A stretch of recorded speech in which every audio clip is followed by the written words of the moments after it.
Are you right? Me tí fún sí.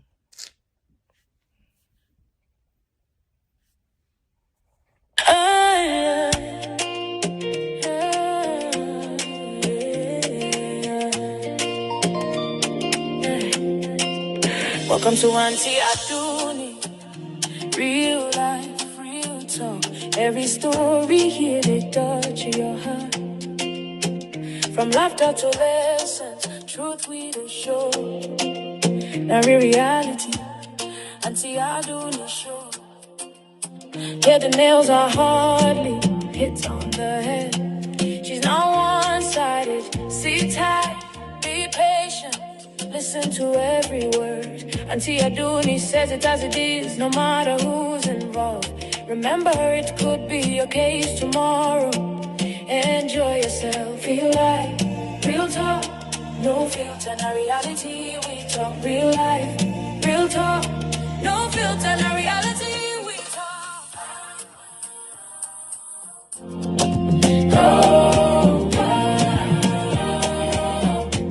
Na reality,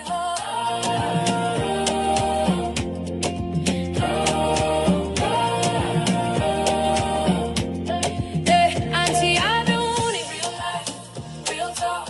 Every story here they touch your heart. Real life, real talk. Every story here they touch your heart. Real life, real talk. Every story here they touch your heart. Real life, real talk. Auntie Aduni, real life, real talk. Truth and vibes, no filter at all. Reality show, let's go. All right, my people. Great song from Global Beats. Good afternoon, Aunty Bola Ikasoma. Good afternoon, everybody. Moki Buboyin, Shalafia Lawa. Thank you for joining me. I'm streaming on both Facebook. She must stream lórí Facebook. Mo fẹ́ stream lórí Facebook no, because mo fẹ́ kàn rí video yìí. Let me check. I was supposed to do another show differently, and unfortunately this came up, and I have to trash this once and for all. I don't dwell on issues, and after this I move. All right, I'm on Facebook too. All right, guys, good afternoon. Thank you very much, everyone. On Facebook, on YouTube, thank you guys for joining me. I have to do this, and I apologize for earlier show that I left abruptly. I had to, because I had an appointment for 3 o'clock and time was going, and I had to just quickly go so I don't go late. So apologies for rushing out from the last show I did. I greet every one of you and I welcome you as you join me this afternoon. I'm very sure most of you are familiar with the face on my screen. Ta ló ń pè mí? Hello, sister mi. Mo wà lórí live stream. Okay. Ẹ jẹ́ n pè sórí call mi gbà mí. Eléyìí wà lórí speaker because kò sí nǹkan tí mo lè ṣe. Okay, mo ti lọ wà. Mo ti ti mute kìíní yẹn.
So good afternoon, everyone. Thank you very much for joining me. I was just called that I shouldn't have used Rotimi's picture. I will use his picture because people know he was talking about me. He doesn't have to mention my name, and I'm not fighting him. I just want to put some records straight here. Mi ò ń ṣe bójú. No, mi ò mọ bójú ṣe. I don't know how to do mago. No. It's either I'm for you or I'm not for you. And it's either you are for me or you are not for me. Can you guys hear me? I mute it purposely. Share bombing sing. Can you guys hear me now? Can you guys hear me now?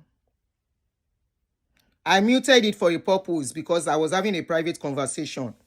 All right, so for those who don't know Rotimi is somebody I met on social media as a brother on this journey of liberation. Remember when I started, everybody know, even though I didn't start with pastor, but people know me to be talking about pastors, okay? When I see their video, I will carry it and I will talk about it. And I started talking about my experience too. And I think another pastor that I went personal with was Mommy Gio. I was the one that released that Mommy Gio's video when she went to Dubai. And I did it. And I told everyone the reason why I did it then. My sister was stuck in her church and is still stuck in her church till date. And I know what has been going on with that, my sister. And because of that, I went for her personally. Apart from talking from the church to the church I went to, about the church I went to, which is RCCG, I don't think I've ever gone personal with other churches other than when I see their video on social media. Like every other person, I carry it and analyze and I move on into other topic. And suddenly at a point, before I go into that side, this Rotimi guy used to be known as Timmy Daniel on my page as a follower. Very active and he was always commenting. Then suddenly one day, I saw his video on social media where he was talking. And I said, wow, this guy is firebrand though. Then I contacted him on how to reach me and he reached out to me.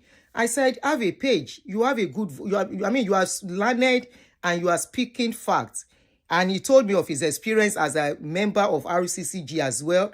He was a member as well, what he went through and all of that. I said, oh, please be part of this move.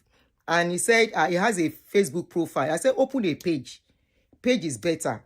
He said he doesn't know how to open a page. I said, okay, let's do it now. Do you have another video? He said, yeah. Another phone? He said, yeah. I said, oh yeah, do it this way. And we open the page.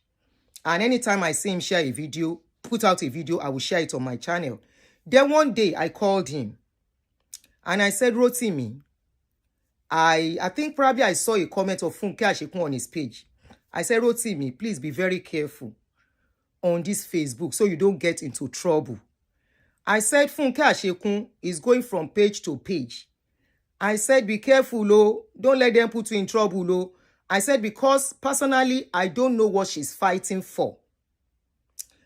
And I've listened to some of the things she said to me. Me,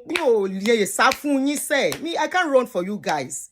I have not done you guys anything wrong other than speaking the fact and refusing to be pushed or moved or dragged into what is not my business.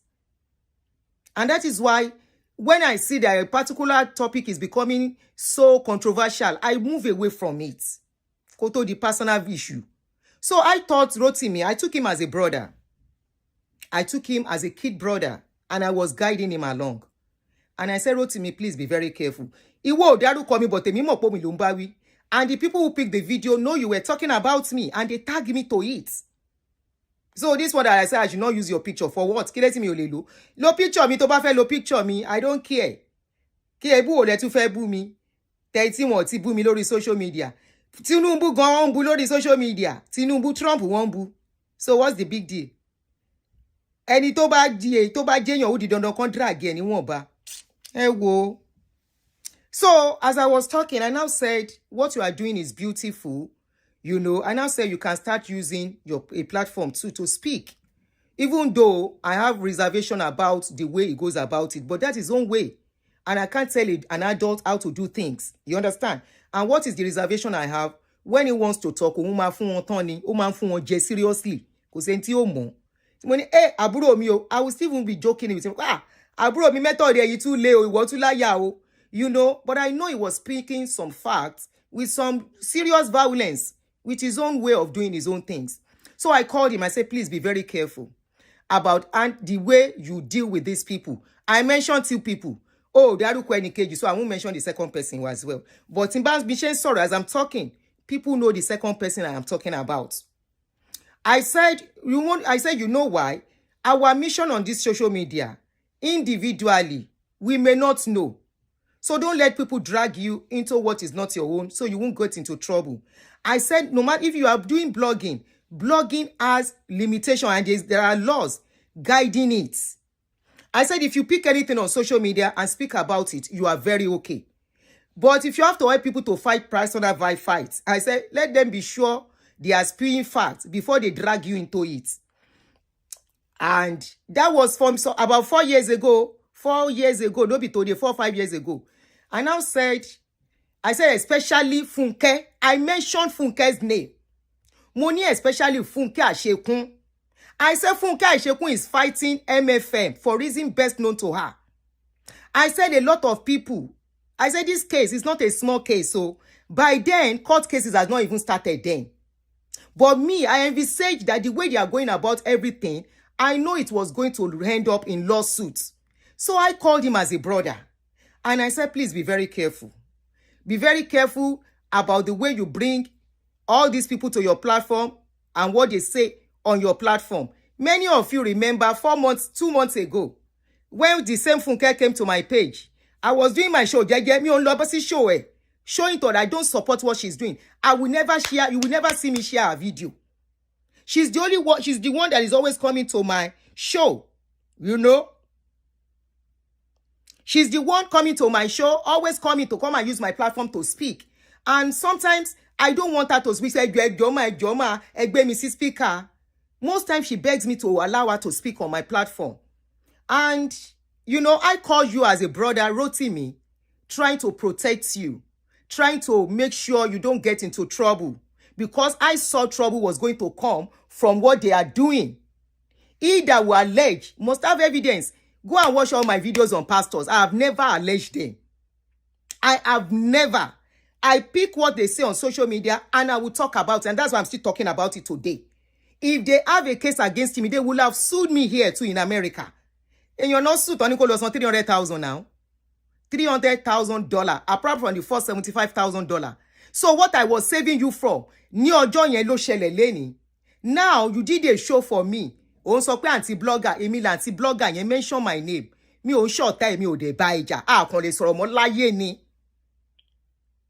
Because I just noticed, after I told you that thing, pé kó wà careful, and the other blogger too, I said be very careful. I said I don't want you to get into trouble. I said our mission on this social media space is different.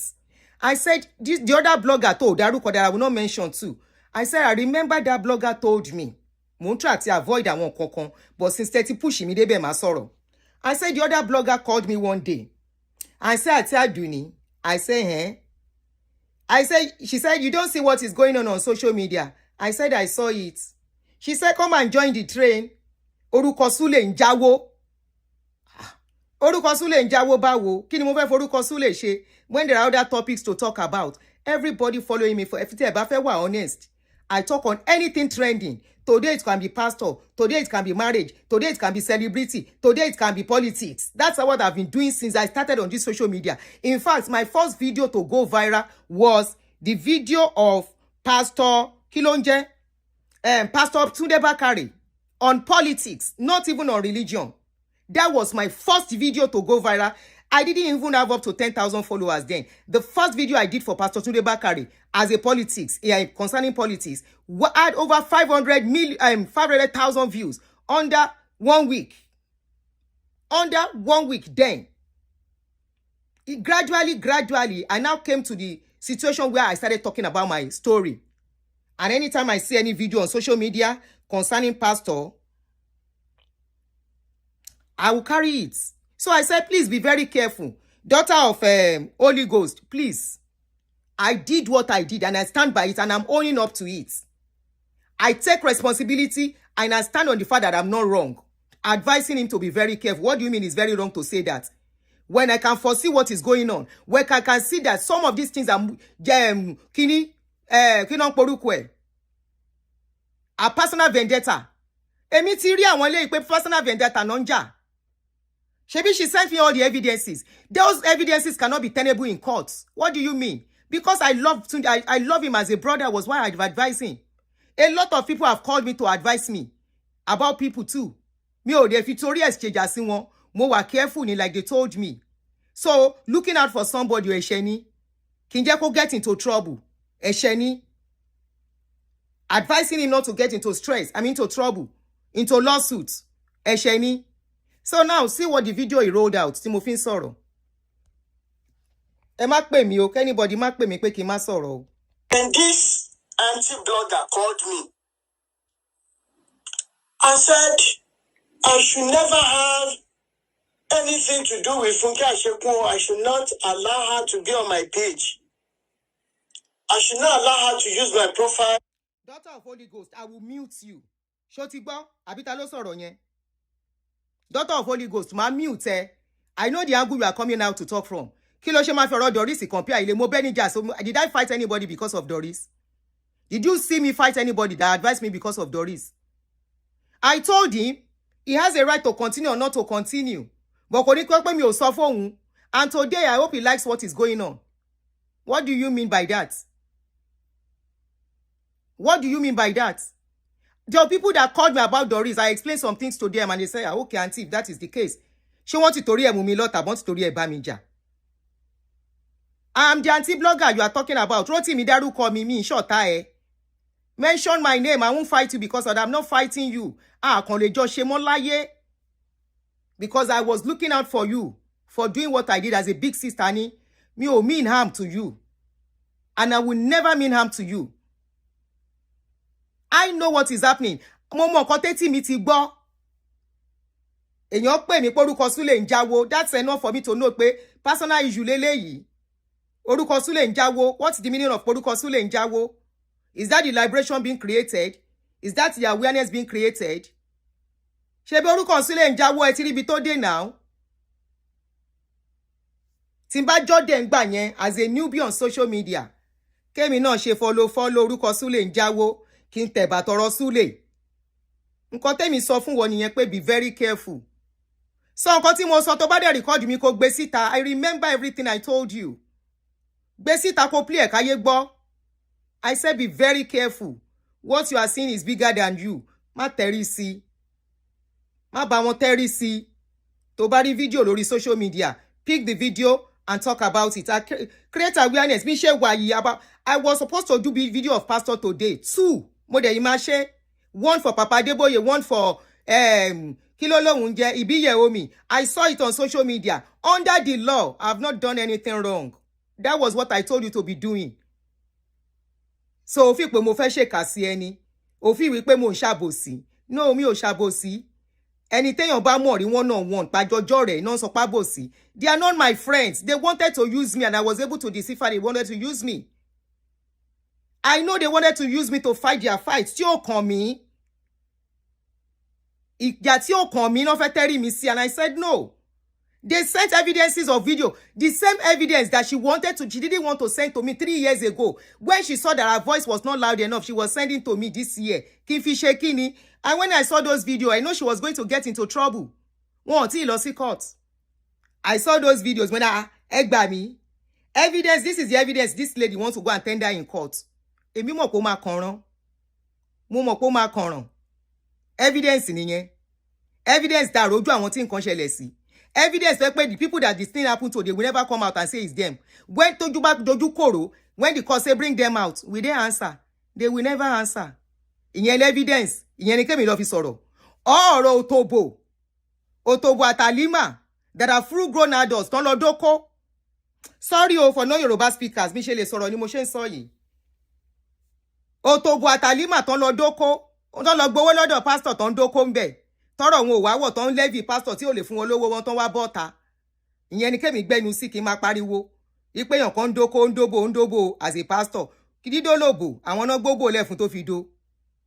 Èmi ò ń ṣòpò ni mi ò ń ṣọ̀dẹ. Mo mọ ìjà tí mo máa ń jà. mo mọ ìjà tán bá lọ́dọ̀ ọmọdé ń sìn má sọ̀rọ̀ á dẹ̀ pariwo justice o justice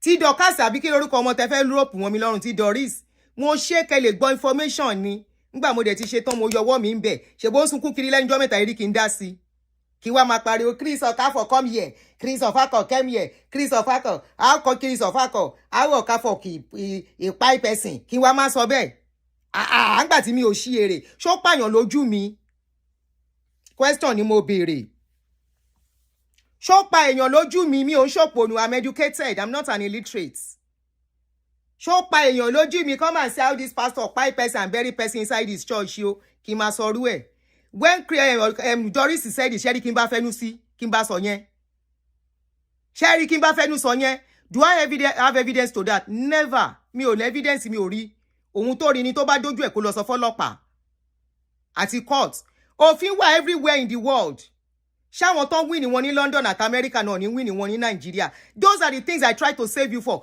gbogbo ẹ̀yin tẹ́ bá mọ Rotimi ẹ pè sórí fídíò yìí the same thing Oluwalo when Oluwalo's case was going on you guys tried to drive gisha yin o some of your followers came to me Aunty Aduni did you see what is going on Oluwalo sí kini kan Oluwalo mo ní wera ló ń jẹ Oluwalo and I was seeing it a family matter ní kí lọ gbẹ́nu sí ọkọ àti ìyàwó ń jà ìyàwó sá lọ fọ́kọ kí máa bá yín pariwo fìyàwó ẹ̀ ṣọkọ ó fìyàwó ẹ̀ ṣòwò kí bá yín máa sọrú nǹkan bẹ́ẹ̀ yẹn mi ò lóyà sáwọn ìkà mi ò lóyà fáwọn tán fẹ́ use me I'm not loyal to you I don't know you no don't that and no peace she's alábòsí yes alábòsí ni mí I'm more loyal to myself protecting myself kẹ́ má kó bá mi èèyàn lẹ́kọ́ bá yẹn marriage ẹ ti dàrú ó wà lẹ́wọ̀n lẹ́yìn tí marriage tún dàrú lórí wípé use ẹ̀ òun ó wà bí tó ti ń sunkún lọ́wọ́ ó wà ní prison ó wà kirikiri níbi tó ti ń sunkún marriage ẹ̀ náà tún dàrú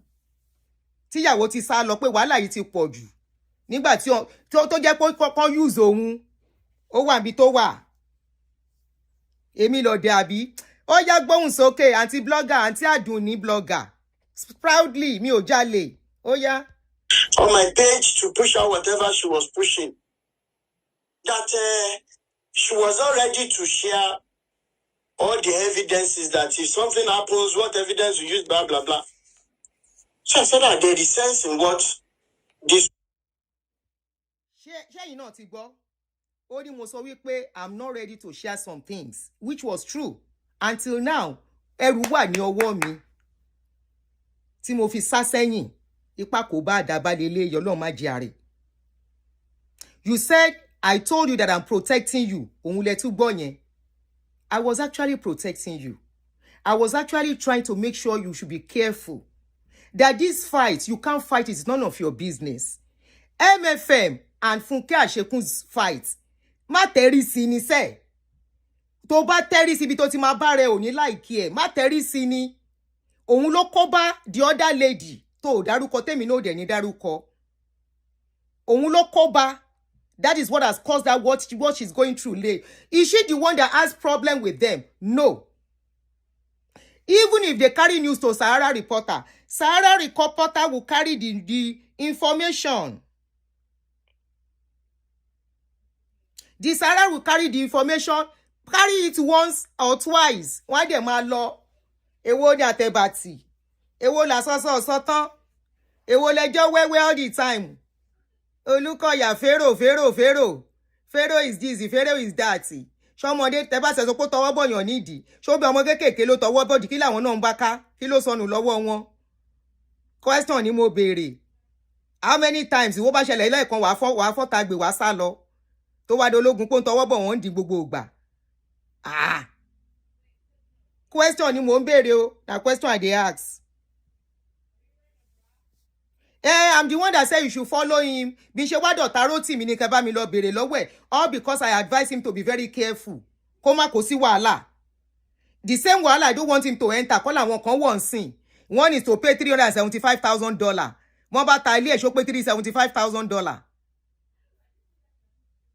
And she has to pay it either she likes it or not. The other one, we all know what is happening to her in Nigeria. This is what I was protecting Rotimi from. I said, Rotimi, be very careful. Don't meddle in this case. So ó wá sọ okay má gbọ́ lọ, let him continue, má lè fún ẹ lánsà. Woman blogger is saying. My own motive is different from any other person's motive. That is why I do my one-man battalion. It is not pride. When I tried to bring in some people to be with me, you saw what happened. They came because of... When you were to do your one-man battalion, remember you came to me when you were to open your page. I'm not taking credit for it. I have opened page for a lot of people. Èmi kọ́ ni mò ń ṣiṣẹ́. Ìwọ ló pè mí. You are the one that called me on that particular day. When you gave me náà ni mo pè é. Advice ni mo fún ẹ. It's good. Èmi gan one-man battalion. That's what I'm doing on social media. When I've seen that a lot of people will put you into trouble. I've said it countless times that no, I don't have alliance with any blogger. I've said it, I've written it. I don't have, and I don't want to. Because I see that motive is different. Intentions are different. Okay? Motives are different. And onikaluku lo moko to gbo lórí social media. And I moved away. I said I'm on my own, no. Me o anybody real.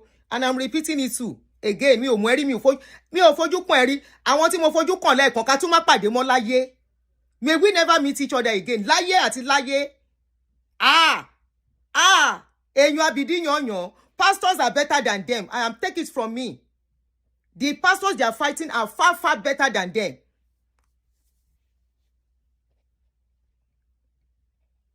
Money and ulterior motives, some came for fame. You all have seen it. And because they could not get these things, they decided to spread propaganda about me. That some of you, I see somebody screen recorded this. I saw comment. I am not on TikTok. I am not on TikTok. I don't know who is spreading propaganda about him. All I know is that Timbani mi ò gbọ́rọ̀ ni mo pa, mi ò mọ̀rọ̀ pa ntèmi. If I say he doesn't have problem on social media, on TikTok, I am lying. Somebody called me because people know him through me. I was the one that told people, "Ever me follow aburo mi, Rotimi." So somebody called me, say, "Aunty, baburo yin, you know, help your brother talk about Oluwaloni." I say, I will not talk about Oluwalo. Oluwalo is, I don't know who is Oluwalo. They say he's a pastor. Is your brother and Oluwalo, they are fighting. Help us to put mouth. They say the woman, the man, he using wife, he take and do juju. I say, how can I put mouth in something I'm not sure of? How do you know? Say he using wife, do juju. They can't send me some clips. I now went on social media to go and check. After checking the thing, I now told the parents, I say, this thing is a family issue. I hope this guy will stop and stop talking about this thing. They said, Aunty, I said, we don't talk again. That person was shocked. I said, I don't know what I did. He blocked me. You know? And there was another woman too that came sometimes and will go to report him to me. I can't even remember what the woman said he did. I said, Ma binu ejo. If you know you can't cope, block him so that you can have your peace. I said, that's the best way. So the person that now came to me now said, later they now told me, he and some people, he kept, I want to call see WhatsApp group where ni o ko kan mi o. Ṣé ká ló ń bá mi rìn má ti sọ fún má ṣàdá WhatsApp group lẹ̀ o. I would have told him, don't start any WhatsApp group o. They say he started WhatsApp group. What he is putting on my neck now? Ipa wọn kan, wọ́n bóhun jà, wọ́n ṣe kinní kan. How that won't take consign me? Ẹ̀yin lẹ mọ̀ nǹkan tẹ́ jọ jẹ́. Na sabi waiting at the chop together. Wọ́n ní ẹ ṣe t-shirt, ẹ ń ṣe fàájà. Kí n tèmi pẹ̀lú yẹn kí lẹ ń fàájà. Now question I dey ask, o lọ ṣe t-shirt lórí pa ṣe liberation. What's my business with that one? Wọ́n lè ń fàájà. Ṣé ẹ ti fàájà àwọn èèyàn lọ sí church mọ́? Mo ń bẹ̀rẹ̀ ni o. No, they now said they started fighting each other in that group. To the extent they are now alleging each other of doing juju. Mo ní, juju báwo? Mo ní, that's a lie. Mo ní yẹn ni mi ní gbà. Kò sí mo gbọ́ nǹkan tó kí ló ń lọ lórí social media téyàn ò ní gbọ́. Àfi téyàn bá ṣe báyìí pé ọ̀rọ̀ gèlè má wo bẹ́ẹ̀ ni kò wé. Kí n tèmi pẹ̀lú yẹn.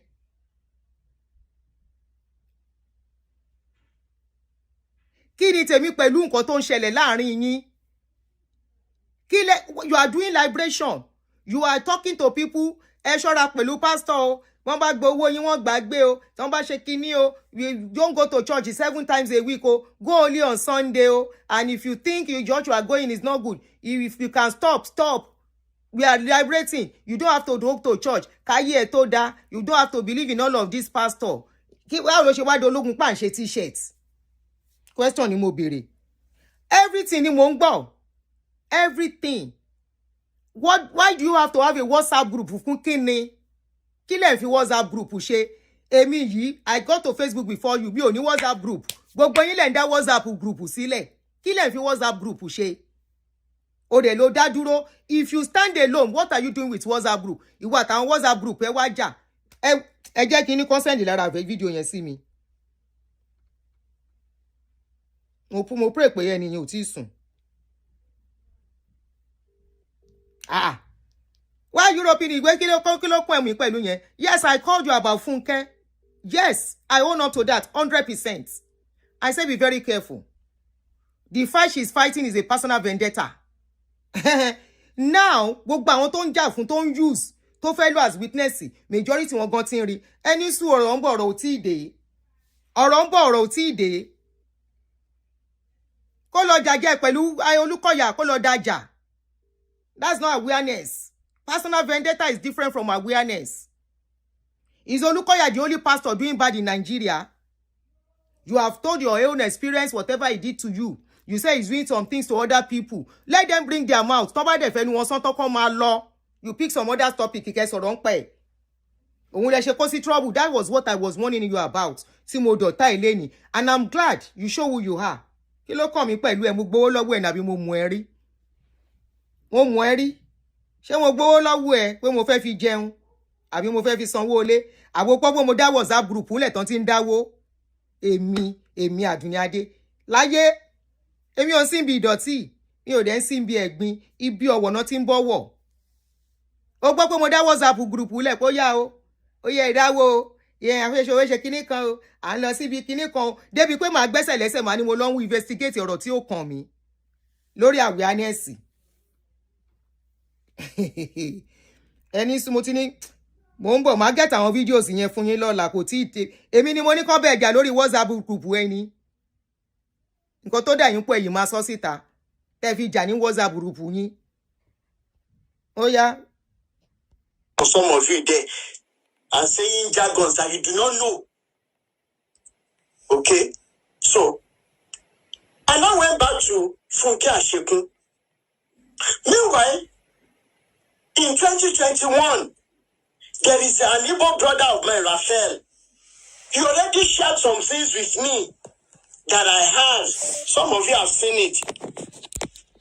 But they were not just enough for me to post or for me to work on. So, well, let me let it slide. I'm a big money, I can pay go. So when Funke Asekun will send me the evidences she had, I just quickly jumped to conclusion that it is what I had before, since 2021, that she sent to me. I was like, there should be new people, there should be people that will be willing to speak. So I was using wisdom to go with things. So, this woman blogger who started running her mouth all over social media against this fight and all this. Rotimi, èmi ni mo run mouth to me. Mo run ẹ̀ náà nìyẹn. Kí ni wọ́n ṣe lórí social media? Are you not running mouth? Are you not running mouth? Mo run ẹ̀ nìyẹn. Tẹ́rí sọ̀rọ̀ MFM tán bá bí ẹrẹ. Tẹ́rí sí be doing what Funke is doing tó bá ní gba lawsuit ní Canada tó wà. Olukoya doesn't need to come to America to fight his fight. $375,000 ló wà lọ́rùn Funke tó ń pariwo. Ó yá máa sọ̀rọ̀ lọ. Òpònú ló pè mí àbí. It was less than 2 weeks. I saw that Funke Asekun was on a platform. Because Funke Asekun is always roaming about. She's a roamer. Ṣé mo pé? You saw Funke on my platform because Funke will not let me rest. She wants to be using my platform to sell her propaganda. Ó mọ iye ìgbà tí máa rí kọ́ọ̀lẹ̀ tí mi ò ní gbé. Ó ń lo fẹ́ máa lo mi ò pé sórí show mi. Mo ń ṣe show mi jẹ́jẹ́ ló wá bá mi. Tó bá jẹ́ yẹn ló ń dùn ẹ̀. And because mo ti rí one-on-one. Bóyá before that or after then. Lóní ẹjọ́ máa mo fẹ́ sọ̀rọ̀ ni ma. Ẹjọ́ máa. So kí ni kí n ṣe at that point? Wọ́n lé mi ni mo lọ gbé wá ni. Did I ask her to come? She's a Roma. I've told you. That was why I called you. And I know I could, even if she comes to me, I could handle it better than you. Because the meeting on Cotton Shell, and on that particular day, I used wisdom when she came to my page to come and speak. She was begging Joma, I need to speak. Joma, and I said, okay. Do you want to come outside? She said, yes. Mo de gbesita. Mo she show what she came and I said, okay, we are listening. Some people called in. They should say what went wrong between her and Olukoya. The fight with Olukoya is not ordinary. Did you see me speak for Funke? I didn't speak for Funke. Olualo, they brought Olualo's case for you. You saw how you stood in the gap without knowing that Olualo's wife ran away. You were talking as if you live inside Olualo's house. That is what I will not do with anybody. If they have a case against me, they will have come to me and sue me here in America the way they sue Funke. But they don't have a case against me. I won't stop saying it. I know I could handle it better. That was why I was warning you. That was why I was protecting you. I said, be very careful. Funke, I don't know the fight she's fighting. Don't let her come and use your platform. Don't let her come and use you. I said it, and I stand by it. Yes, I said it. Mo ti sọ fún Funke pé yes, but when she confronted me, I said, yes, I said so. Wọ́n sọ fún mo ní, yes, I did. Only did you at any time told Rotimi to be careful of me? Mo ní, yes, I did. I said it should not meddle on the issue of MFM. Mo sọ bẹ́ẹ̀. Ṣé sọ fún ẹ pé monetization ọ̀rọ̀ MFM nìkan ló mówó wá ni? Ṣé mo ń sọ̀rọ̀ MFM pẹ̀lú owó tí mo rí? Mi ò sọ̀rọ̀ MFM. Kí ni mo fẹ́ sọ lórí ọ̀rọ̀ MFM? Did I go to their church? Do I truly know what is going on? Anybody that something is happening, let them bring their face out. Èèyàn kò ní sá pamọ́ síbí kan. How will I know if they ask somebody to come and lie to get me? And I will say, oh yeah, tell me the story. Oh yeah, give me evidence. I will log evidence raw. The kind of evidence they gave to Funke. Nikki Funke sent evidence it on Funwa. Let her show you the evidences she's carrying about like a moron. Mobu. Let her bring it and show it to you. She says she's educated. Òun náà joyè Omotosho lawyer. Sorry, apologies to Nnamdi Kanu follow. I'm not referring to me. I'm sorry, I'm using that slogan. Ogbe lawyer Olóhùn náà ti di lawyer. Kò ṣe lọ win ní case. Kò ṣe lọ win ní case. You said you are learned. Somebody gave you a video of women on the floor. You are not seeing any other person with them. You now show me a toe. You say that is the toe of Olukoya. How will I know that is Olukoya's toe? Moroli toe Olukoya rini. How will you want to convince the judge that that is Olukoya's toes? Question imobere. Those are the evidences Funke is running with. He's now using. Look, there is a particular guy. Bobo yembu mikiri. Ori ti e buru. Anu e lo ṣe mí. Toro ti wà lágbèdì ayé méjì báyìí. O lè wọ Nigeria. Èyí Rwanda bí wọ́n sọ fi ẹ sọ pamọ́ sí. O lè kúrò ńbẹ̀. On ti fàyè sí semicolon. Ọmọ kékeré tó yẹ kó lọ wáyàwó kó máa ṣe ilé ayé kó máa build life ẹ. Wọ́n fi ẹ sí agbede méjì. The other guy Richard ó wà lẹ́wọ̀n. Ìran mi ò ṣẹ̀wọ̀n rí. Prison will not be from me. I reject it. Kì í ṣe in Jesus' name. With wisdom. I reject it with my head intact on my neck. Not following crowd. Not after who is coming to watch my show. No, Amy. I do my show. I talk on anything. To the money crowd. To ma wo. Timba drop video to get 200. Timba ma fi ṣe tán. To ba ma di joke jo awo 20,000. Kí ni mo tún bá ká? Mi ò níṣẹ́ tí mò ń jẹ ni. Èmi ti ṣiṣẹ́ dé wí pé mi ò ní ìdá tí sá kiri wọn. Mo ti ṣe iṣẹ́ mi débẹ̀. Àwọn ọmọ ti ṣe gọ̀lọ̀tọ̀ wọ́n ti ga jù mí lọ wọ́n ti níṣẹ́ gidi. Eré kí ni mò ń sá? At this age màá máa sáré social media. Màá máa sáré monetization. Màá ní ó yá bring evidence. Wọ́n wá gbé evidence. They now gave her a video of women moaning doing house. Hey, oh, ah. Tí ó bá jẹ́ pé ọkùnrin mi ló finger wọn ńkọ́. Tó bá jẹ́ pé àwọn fúnra wọn náà lo rọ́bà fi finger ara wọn. Ìyẹn ni kémi gbé dání as evidence and go and show at the court say he's doing Tikarodi. This is the video of the Tikarodi. Oh no. Oh no, ìyẹn ni kẹ́mi gbé kiri as evidence. Ìyẹn lẹ fẹ́ gbélé mi lọ́wọ́ as evidence. Ṣé evidence tán gbélé ẹ lọ́wọ́ nìyẹn tó rò pé Funke sòótọ́ ọ̀rọ̀? Wo báwọn ṣe rú ẹ̀ wá bára ẹni tí ò ti da. Àánú ẹ̀ ò ṣe mí. Ó jẹ́ máa wá fídíò tó kàn rẹ́ ní kó máa fi sọ̀rọ̀ ẹ tiẹ̀ kó máa lọ kó máa tiẹ̀ sí wàhálà tiwọn. Advice tí mo fún ẹni ẹ̀ torí mi àzọ̀ta. Mo sọ fún Funke tó confront mo ní yes I said so. Ṣé evidence nìyẹn? Evidence ni oh no, ouch, oh no. Ta ni mo mọ̀ tó tọ́ kó bọ̀ wọ́n dì í níbi tó wà? Is that one I will go and present in court? Ṣé bó gbede court on lé dànù? Fúnra ẹ̀ ló fẹ́ nu ẹ̀ sọ. Ó ná lé court lé òun dànù. Ó ní court nírú evidence wèrè wo lòun gbé wáyìí. At the end of the day, wọ́n slam ẹni $300,000. $300,000 ló máa fún MFM. Ní America, not Nigeria. Èmi ò ń ṣe òpònú sẹ́. Èèyàn kan ò dẹ̀ lo lórí mi. Nobody will use my head. I am not an illiterate. I am not a dullard.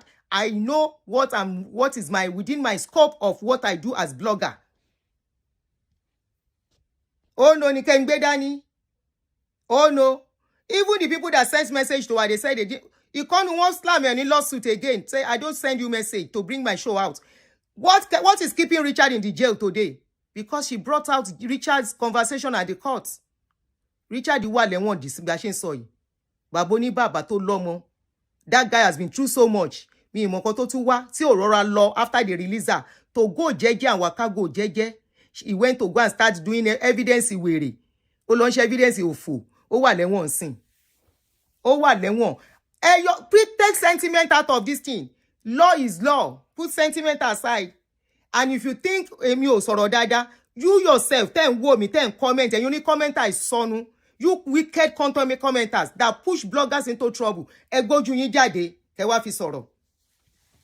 And if you say I'm afraid, yes, I'm afraid. You know why? If you have something precious in your hands, you will be afraid to get into trouble.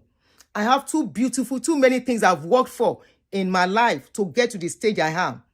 It is not at the time I'm supposed to do like this. Kí n ṣe báyìí. Èmi ni Ọlọ́run ṣe yìí fún. It is not at that time. Èmi á wá kó sínú ibi tí ò yẹ kí n lọ. Màá máa náwó tí ò yẹ kí n ná sínú ẹjọ́. Ẹ̀yin lẹ máa rógun ẹjọ́. Gbogbo ẹ̀yin tẹ́ bá ń wá wàhálà fún mi. Torí jẹ́jẹ́ mi mo jókòó. Tí bá ní mi bá yín ṣe gbọ́dọ̀ kó ṣì yín lọ ni. Èwo lẹjọ́ òfò. Èwo la àǹtí vlogger. Àǹtí vlogger. Ẹ̀yàn kẹ́kẹ́ vlogger. What is slam any? You yourself, they've slammed you in Canada with lawsuits. I won't slam any lawsuits in Canada. Even in Nigeria, won't do there. And I was like, wow. So this woman thinks I am looking for fame or money like they are doing on social media. Is that why she came to me and said I should never allow Funke Asekun? Rotimi dá padà. Rotimi dá padà. Àwa ti tó lé tán kí social media tó dé. Ó kí ló gbọ́? Mo ti tó ilé tán kí social media ti tó dé. Èmi ti jẹ́ èèyàn before social media. Ó gbọ́ tán ni. Ó gbọ́ story ni. Tọmọdé ò bá tán abárọ̀ bá dẹ̀kẹ̀rẹ̀ bàbá ìtàn. Ọmọdún tèmi tí mo ti ń wọ̀lú, tí mo ti ń jáde, tí mo ti ń ka millions. Dá padà, àwọn wo náà wá coins in social media. I'm doing this for passion and nothing more. I didn't even know when I came they pay for it. And if social media decides to pay me, do you see me putting account number down? Do you see me raising funds? Do you see me asking for any help? Do you see me asking people to contribute for me? Have you ever seen me do that? Dá padà, ẹ̀yin lẹ ń dá account number, lẹ ń dá WhatsApp group, lẹ tẹ́ fi ń dáwó. Orí mi kí n dáwó, kan dáwó fún mi rí. Tẹ́ bá pè mí alábòsí ni mí torí mi ò bá yín ṣe. Mi ò bá yín hùwà ìkà. Mi ò bá yín hùwà yín torí ẹ ò pé. Mi ò bá yín hùwà yín tó máa kó sínú wàhálà. Alábòsí ni mí. Ẹ ń ṣe family mi. Mi ò mọ̀ yín rí, ẹ ń ṣọ̀rẹ́ mi. I can't be loyal to people I don't know because ẹ lè set me up. Orí social media láti pàdé. Kí n wá wọ́ yín mọ́ra. Kẹ́ set me up. I only try to protect and say be very careful. What else did I do? Mo gbowó lọ́wọ́ àbí mo ní kó lọ jalè wá. I'm asking ni o. Ṣé mo gbowó lọ́wọ́ àbí mo ní kó lọ jalè wá? Lórí social media mo ní no, protect yourself. Jọ̀ọ́ ni mo ti ṣẹ̀. I'm asking, níbo lẹ ṣẹ̀, kí lẹ ṣẹ̀ mi for telling you to be very careful so you don't get into trouble. Kí ni ẹ̀ṣẹ̀ mi?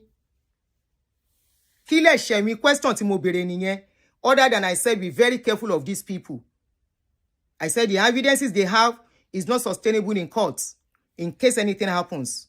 Tó bá gbé mi lọ court nsìn, tá bá yọ ọ̀tọ̀ wípé bóyá Nigeria jẹ́ oppression country, tó lè lo oppression when it's a normal court setting, wallahi, kò sí, no pastor can say they will win me in court.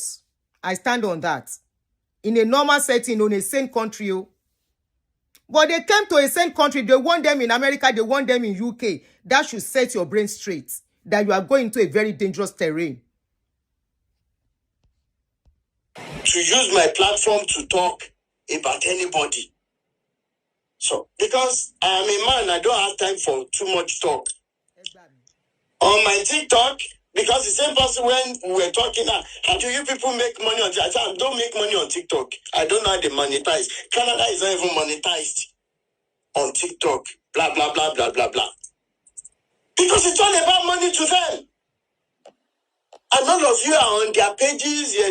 So when she told me, and 2 weeks after I saw Funke Asekun on the line, I'm like, is this not the same woman that told me not to allow Funke Asekun to use my platform to hear her opinion? So on TikTok, on Facebook, everywhere, on my WhatsApp, I blocked her off. I cannot be doing this and still be dealing with two-face. People who today... You see life? Do you see life? Looking out for your brother. Looking out for somebody you think you are of like mind. Because that was what I thought. Saying, I say be very careful. Because I say be very careful, also mean you two-face. No, I'm not two-face. I'm four-face. You know, see me. 1, 2, 3, 4. 4 face in one low. 4. It's because I'm using 4 face. Lori mi se pe mo riran dada. It's because I'm 4 face. Ni mi se get into trouble. Orúkọ Sule njawo. Orúkọ Sule njawo. If they want to bring case, to levy 1 million, 3 million. If they bring case, you will tell them, their name cannot bring money. Orúkọ wọn ò jáwó. Ẹni tí mo bá gbowó lọ́wọ́ ẹ̀rí kó tó fíṣọ̀ lórí page mi kó sọ. Àwọn kan don tẹ̀yìn táwọn tó ń sọ̀rọ̀ wọn rò. Ẹni tọ́rọ̀ bá wá jọ ti ẹni kó wá dáhùn. Èyí tó ń levy. Orúkọ yín ò jáwó.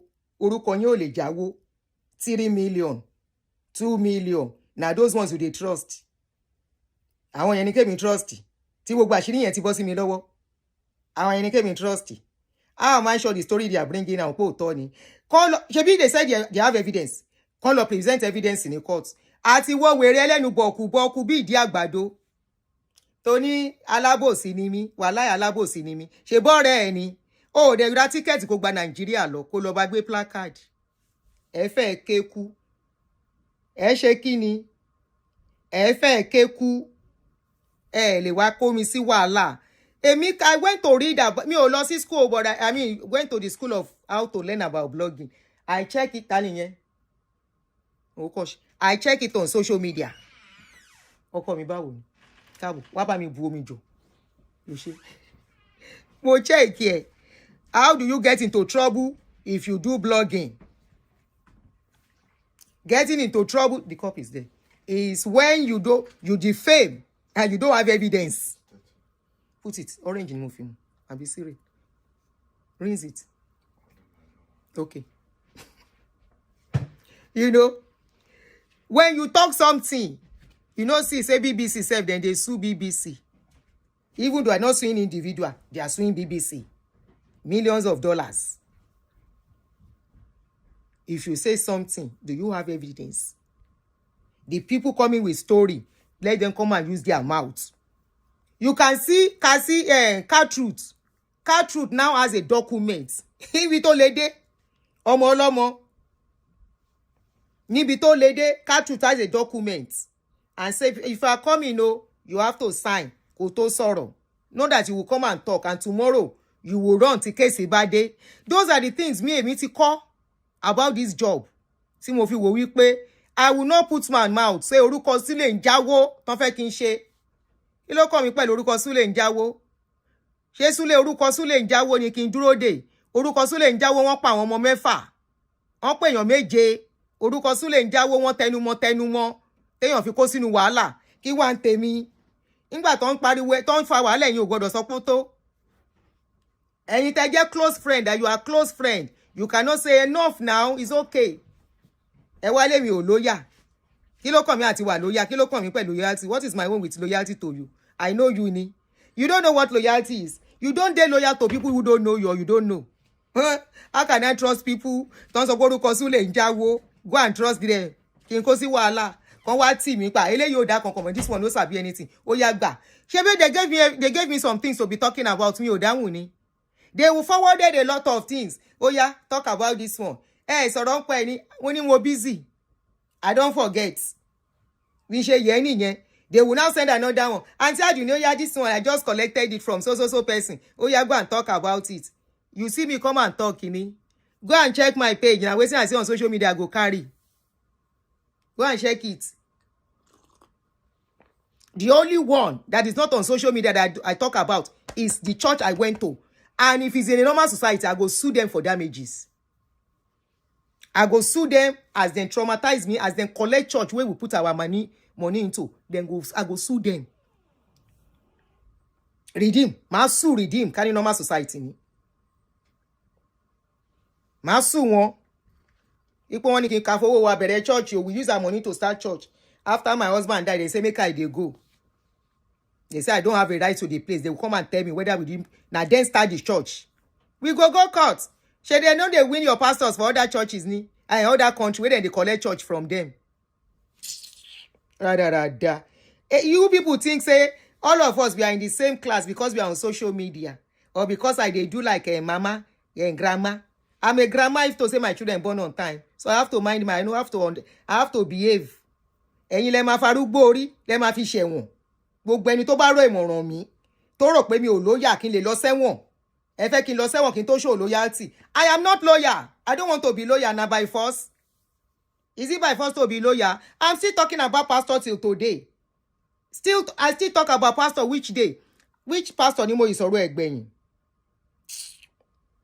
ẹ jẹ́ n wo show pastor tí mo ṣe èmi yìí máa sọ̀rọ̀ pastor lọ wàláì mo yìí máa sọ lọ mo sọ̀rọ̀ tẹ́mú pastor níjẹta 3 days ago mo sọ̀rọ̀ tẹ́mú pastor mo sọ̀rọ̀ pastor George Ritabi 5 days ago àbí 4 days ago I still dey talk about pastor I talk about covenant which day I still dey talk about pastor wetin I see on social media I go carry I want to talk on Ibiyomi I go do that one tomorrow I no go fit talk after this one again àwọn wo lẹ sọ̀dẹ̀ kí ló ní Rotimi kí lẹ̀ ṣẹ̀ mi ọjọ́ kalẹ̀ ń sí òrẹ́jọ́ rò torí mo advice ẹ ni mo ṣe dèèyàn burúkú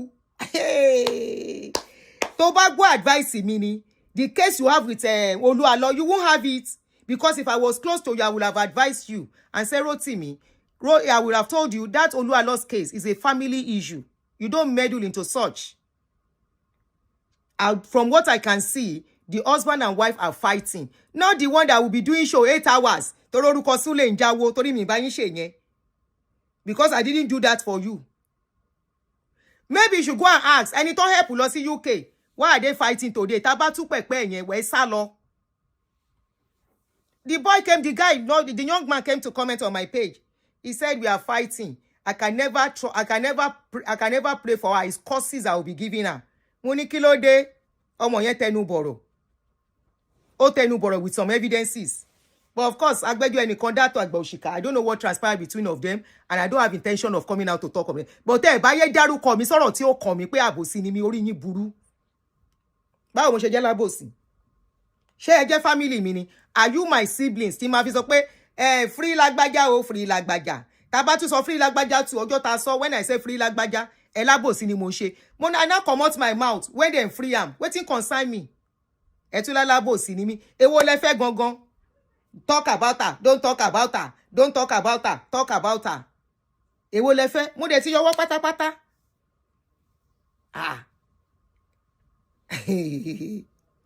èmi ò ṣọ̀dẹ̀ o èmi ò ṣọ̀dẹ̀ èmi kọ́ lẹ máa tì sínú kànga yóò kànga sí kànga pé kànga wọ́n ti jù sí kànga ẹ wá máa lọ máa jó lọ mò ń wẹ̀ yẹn máa jó lọ mò ń wẹ̀ yín yẹn ọmọ aráyé máa jó lọ wọn ń wẹ̀yìn ẹ àwọn kọ́mẹ́ntà yìí sọnù máa jó lọ wọn ń wẹ̀yìn ẹ àwọn oníkọ́mẹ́ǹtì máa jó lọ wọn ń wẹ̀yìn ẹ tán bá tì ẹ́ dénú kànga wọ́n á tún fi bú ẹ o máa jó lọ wọn ń wẹ̀yìn ẹ àwọn ìka dédé àti kọ́mẹ́ntà àtàwọn ń jáwó dédé èmi lẹ fẹ́ tì sínú wàhálà ẹ wá rí i pé mi ò sínú wàhálà ó tún bí yín nú Adunire freedom is sweet ẹ bá fẹ́ kú ẹ lọ kú mi ò bá yín ṣẹ̀wọ̀n mi ò dẹ̀ bá yín lówó ẹjọ́ kíyẹn ló tún wá kí wá ló fàjà Aduni talk ẹni tó ní mo talk fún I said yes I talk abóní mi ò deny ni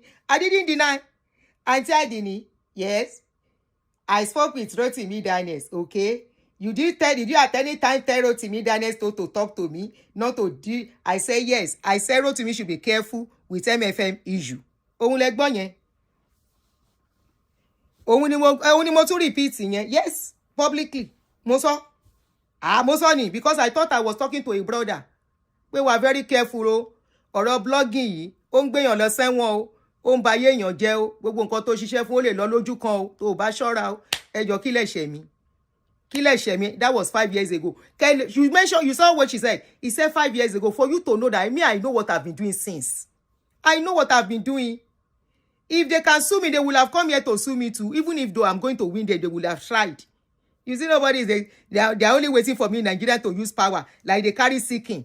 Seeking, they leave seeking now. Seeking, they there. No, a lot of people are talking about pastors on Nigeria. They are talking about them. Now one guy, they carry pong pong, they knock them on the head. He did Nigeria. But when you say, come and see you. Another new thing has dropped. When you see me do that one, if I have to say come and see, I no go mention name. I go say no mention name. Oh, I no mention anybody name. Now the thing we are here. Oh, no mention name. Oh, I go code. Make you decode. Now how they do for here. If you cannot decode or you're lower, low button. Because there are some things now for inner caucus. Before I say 1, 2, 3, my followers, my faithful followers. They don't understand what they talk. They don't know who I they mention before I finish talking. He goes, Code oton laye. Code oton, koton rara. Mbamu, do you know pastor? That pastor. Which pastor? I don't go mention name, but the pastor, he like TV, he do like this, he do like that. Now like this he dey. He be kine kon. Lo baton. Instantly. Before I say 1, 2, my ardent followers, they don't understand. They don't instantly decode. Oh, it's past. And I go, remove the name. I don't mention name. So by the time they will carry the video, they want to carry go court. I go say, where is your name in the video? Did I mention your name? Shall I mention name, Uni? I don't mention name. I only say one python. What is the name of the python? I don't mention python name. No be today I do my nígbà tí mi ò ṣòpònú mi ò dé ń ṣàrìndìn ayayaya àrìndìn náà máa gbé oh no oh no màá wá ní python kan ló ń tọwọ́ bọ̀ wọ́n nídìí kí n wá lọ sọ orí ẹ̀ngbà tí mi ò ṣí èrè àrẹ̀sà come and see the video thank you mo lómi jèrè I will say come and see the video na true. Pastor Lagbaja, he put hand inside the thing. Come and see. That is Pastor Lagbaja leg. That is his leg. That is his wardrobe. That is his office. That is the desk. His desk. Yes, I can see it. Ọjọ́ tí ó kó fún mi, eléribú ìkà. Ẹ rò pé mi ò mọ game. I understand your games. Rotimi wọ́n kọ́ ni mo dẹ̀ ń sọ mọ́ nsìn. Èmi understand the game tó ń play. Somebody that was telling me something. I said, where is evidence? She refused to give me evidence 4 years ago. Nígbà tó ti the other lady. Tó rí pé òun ti tì dójú ikú. Ó wá bá mi ńgbà yẹn. Ó wá fẹ́ máa wá use me. The day she will come to my page, jẹ́jẹ́ mi ni mo ṣe show me, and she called in. The last show I did too, jẹ́jẹ́ mi ni mo ṣe show me. I was doing my show. I saw a video of one of their members, and I carried it. I'm only egba me. Come and hear wetin I see on social media. And we started talking about it. And she called into the show. Now that day, video where she said she no go give me 4 years ago, she can't release it because people were not watching her anymore. They were bored. ta ló fẹ́ jókòó fídíò ẹ̀yọ̀kan pásítọ̀ ẹ̀yọ̀kan lójoojúmọ́ àwọn tó jẹ́ pé wọ́n ní problem sí láyé tèmi ayọ̀ ni ìgbádùn ni mo wà lásìkò ìgbádùn màá wá jókòó lórí pásítọ̀ kan pásítọ̀ kìnní kan pásítọ̀ Pharaoh come here every day nígbà tí mi ìsínwín mi lèyàn kankan sí bí ohun kan sọ ni o pásítọ̀ Pharaoh di kìnní kan màá wá fẹ́ kọ́kọ́ bẹ̀rẹ̀ show. Father in heaven, how I love you. Let's pray before we start the show. We lift your name above the earth as we worship in your presence, in our praises. May you take you. Màá kọ́kọ́ ṣe yẹn. Nígbà wá ṣe yẹn tán, Father, in the name of Jesus, we just want ẹ̀dẹ̀ fẹ́ free yàn. Àdúrà lẹ máa ti kọ́kọ́ kó sí wọn lórúkọ ro. Òun náà ṣe ń dáwó fún yín. Wọ́n ṣe bá yín dáwó ẹjọ́. Tí ò bá sí yẹn wọn bá yín. If it is not that, my followers, àdàfẹ́yìn followers mi tẹ́ jẹ́ follower gidi. Wọ́n á ní Aunty Aduni, a gbọ́dọ̀ bá yín bẹ̀. Ẹ fi kéèsì yẹn lẹ̀, máa dẹ̀ gbọ́ sí wọn lẹ́nu. Èmi ò láwọn follower tán máa dáwó ẹjọ́ fún mi, mi ò láwọn ọ̀kà. Ìkà làwọn follower yín, àwọn commentator ìsọnù. But we stand by you. We are you on this. Ṣọ́nbà yín ṣẹ̀wọ̀n. We are with you on this. The 300,000 plus 375,000. Ṣáwọn náà máa san. My followers will say, Aunty Aduni àní dáwó fún yín o. Tẹ́ bá fẹ́ ká fún yín lówó fún nǹkan mi à fún yín. Ṣùgbọ́n ẹ má wà wàhálà. Mo ní ẹ kúkú mọ̀ mí kó tó dé ní. Mi ń wá wàhálà jẹ́jẹ́ lọmọ kó mi ń lọ. Àwa kọ́kọ́ lọ sínú ẹ̀mí bí ẹni tẹ́mi gbé. Father, we want to thank you. Oh, Lord, we bless you. We pray against Pharaoh. Pharaoh in the mighty name of Jesus. Pharaoh, ṣọ́ọ̀ṣì Pharaoh ń kún sí ni lójoojúmọ́ o. Lè stop àwọn èèyàn kan má lọ sí church ẹ yé tanra yín. Awareness. Anybody wey head go correct by themselves. Wọ́n tọ́jí.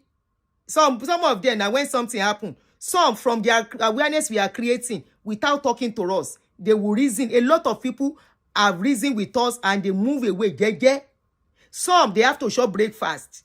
Father, we want to thank you. We bless you in the name of Jesus. Pharaoh, we come against you, Pharaoh. Pharaoh, you will shake it. Pharaoh, we bind you. Pharaoh, come up, Pharaoh, tell him pray for. Who tell you say any prayer there anyway? Àwọn Pharaoh tó mọ nǹkan tó ń ṣe.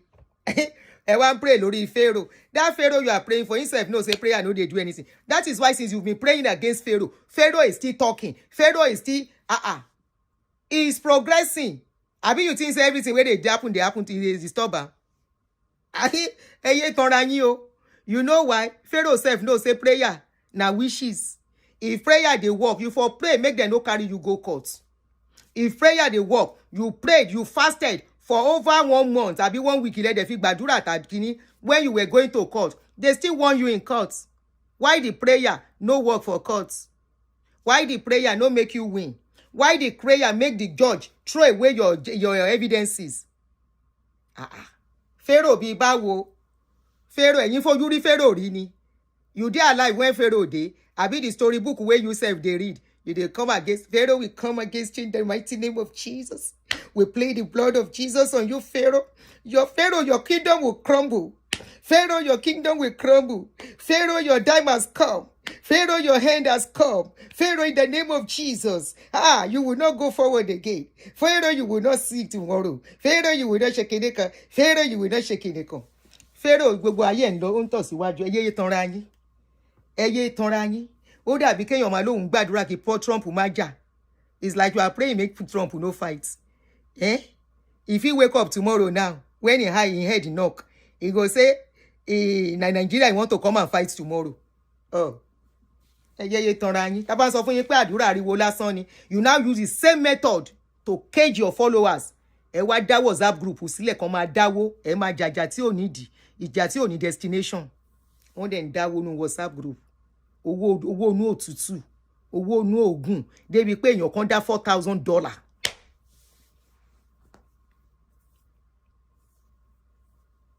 Owó inú òtútù. Ẹ jẹ́ a máa gbọ́ lọ. Tọ́n bá lọ appeal, tọ́n bá ní good reason láti appeal. No ma jẹ́ kán appeal. Tí wọn ò bá ní wọ́n throw appeal wọn dànù. How do you take a third party evidence and those people are not physically present? You want to go and fight, use it to fight in courts.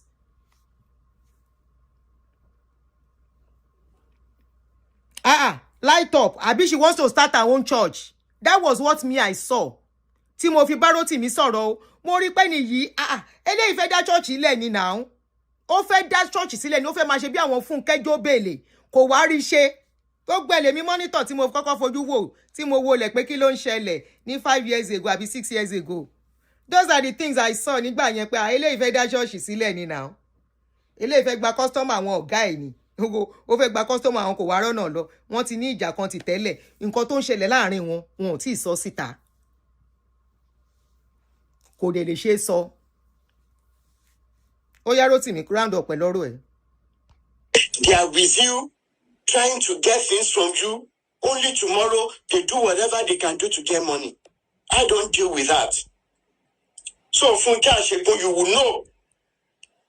When I know you will say maybe I cut you off. I didn't cut you off. Today you're knowing the truth. Oh yeah. The person you confided in. Go confide in me. Wambi, Rotimi, she never confided in me other than what I'm seeing on social media that she wants to drag me into.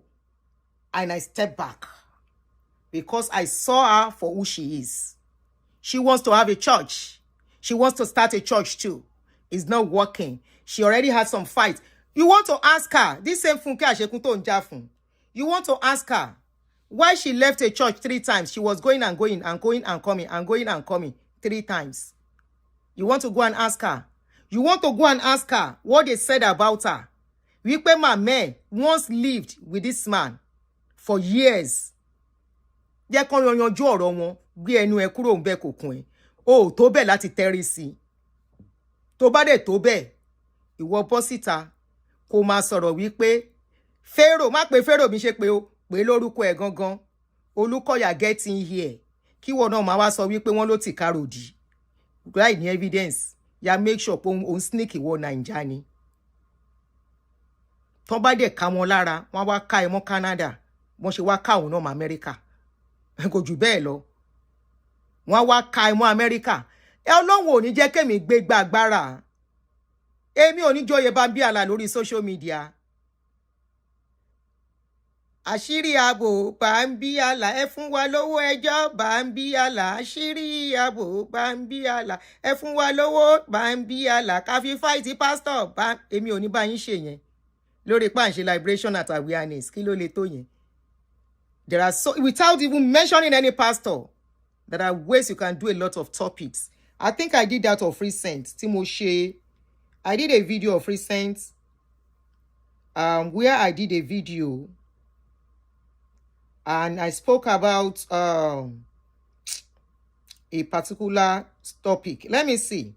Where I still related it to pastors and churches. I did of less than a week or 2 weeks ago. If I can see it. You know, I did it a few days ago too. Stop losing yourself. Respect is part of it. I eventually related it to it.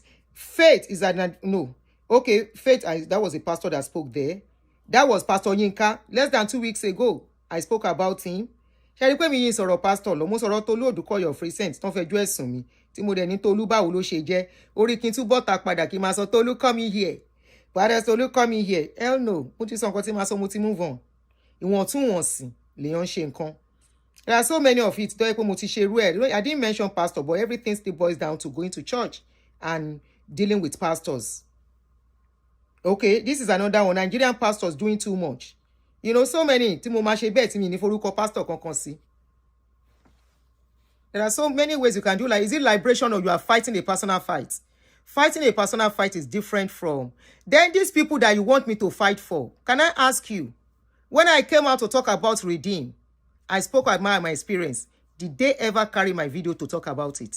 No. Despite the fact that I came with my face to speak. Personal vendetta no fight.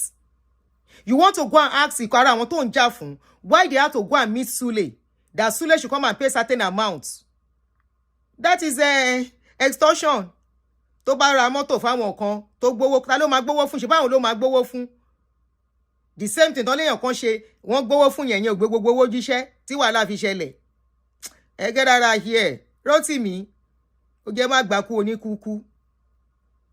àfi tó bá láyé nìkan ló máa tẹ́rí sí má gbà kú oníkúkú yẹ kí Fúnkẹ́ lọ sọ́ọ̀tà rẹ̀ mo tuntun sọ Fúnkẹ́ lè máa wò mí sìn kó lọ sọ́ọ̀tà rẹ̀ ìkà ní májèó tiẹ̀ òun ló ti lédi yẹn débi tó dé ó pẹ̀lú àwọn tó ti débi tó dé lénìí òun ló ti ìkejì ẹ̀ torí wọ́n jọ wà lórí ọ̀rọ̀ ẹ̀yẹn wọ́n ṣèwé àwọn méjèèjì náà ṣèwé lórí ẹ̀ lórí pé and create awareness àti liberation wọ́n ṣèwé tó wọ́n tún dákẹ́ wọ́n láwọn evidence okay evidence yẹn kọ́ lọ show ẹ̀ ní court unfortunately ìjà ka wọ́n Nàìjíríà tíjà bá ka wọ́n Amẹ́ríkà wọ́n á máa lọ court wọ́n á máa dé nínú kò sẹ́ni tó máa tì mọ́lé that's the only angle tí mo ti rí everything ti wrong nìyẹn but do they have right to sue her? Yes they do.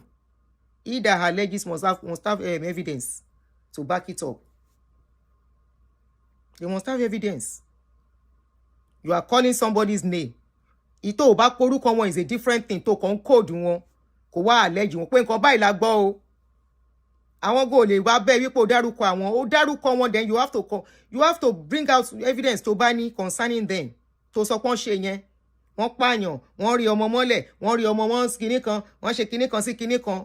Iṣẹ́ wa ń bẹ̀ torí àwọn kan wá sọ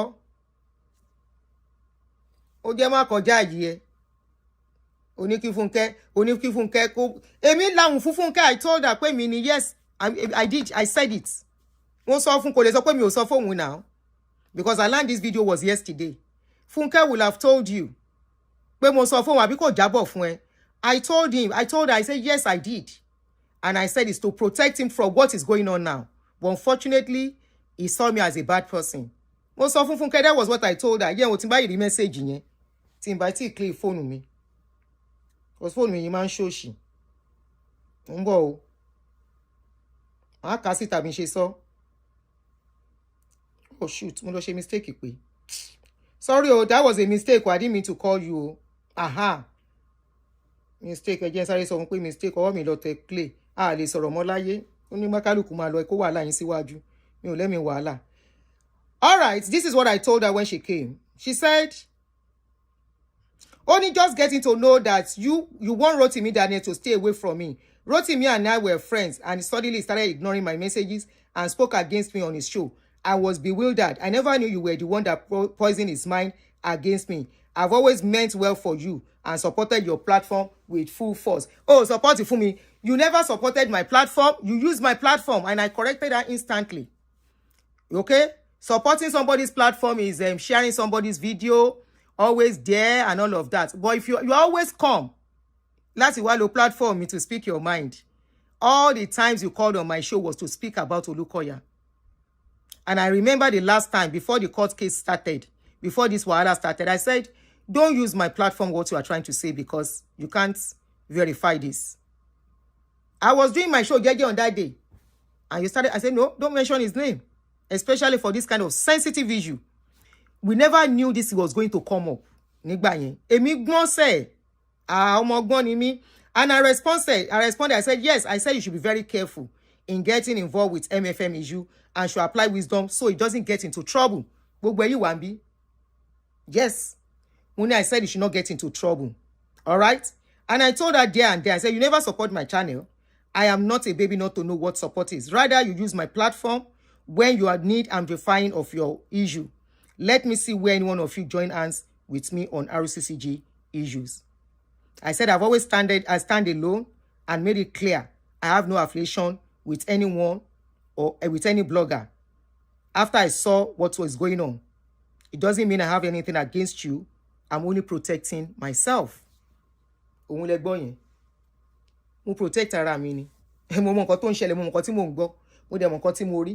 Mo ṣe ní no, irọ́ àkóbá gáfárà. Àkóbá àdàbà bàbíyà ńlá, Ọlọ́run má jẹ́ rí bàbíyà ńlá, ogun ẹ̀wọ̀n bàbíyà ńlá, Ọlọ́run má jẹ́ rí. Ìran mi ò ṣẹ̀wọ̀n mi rí kọ́ ni máa kọ́kọ́ bẹ̀rẹ̀. Ní at the age of 60. Ó yá gbóhùn sókè, ṣó ti parí àbókùn. Was the person that told me not to allow you.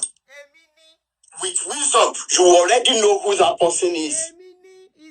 I won't say much because I already promised somebody close to my heart not to mention name. I'm the one immediately mention Rupoti. Then this anti-blogger. I am the one. Èmi ti mention mo dẹ̀ gbé feature ẹ sí. Mo dẹ̀ confirm pé mi ni.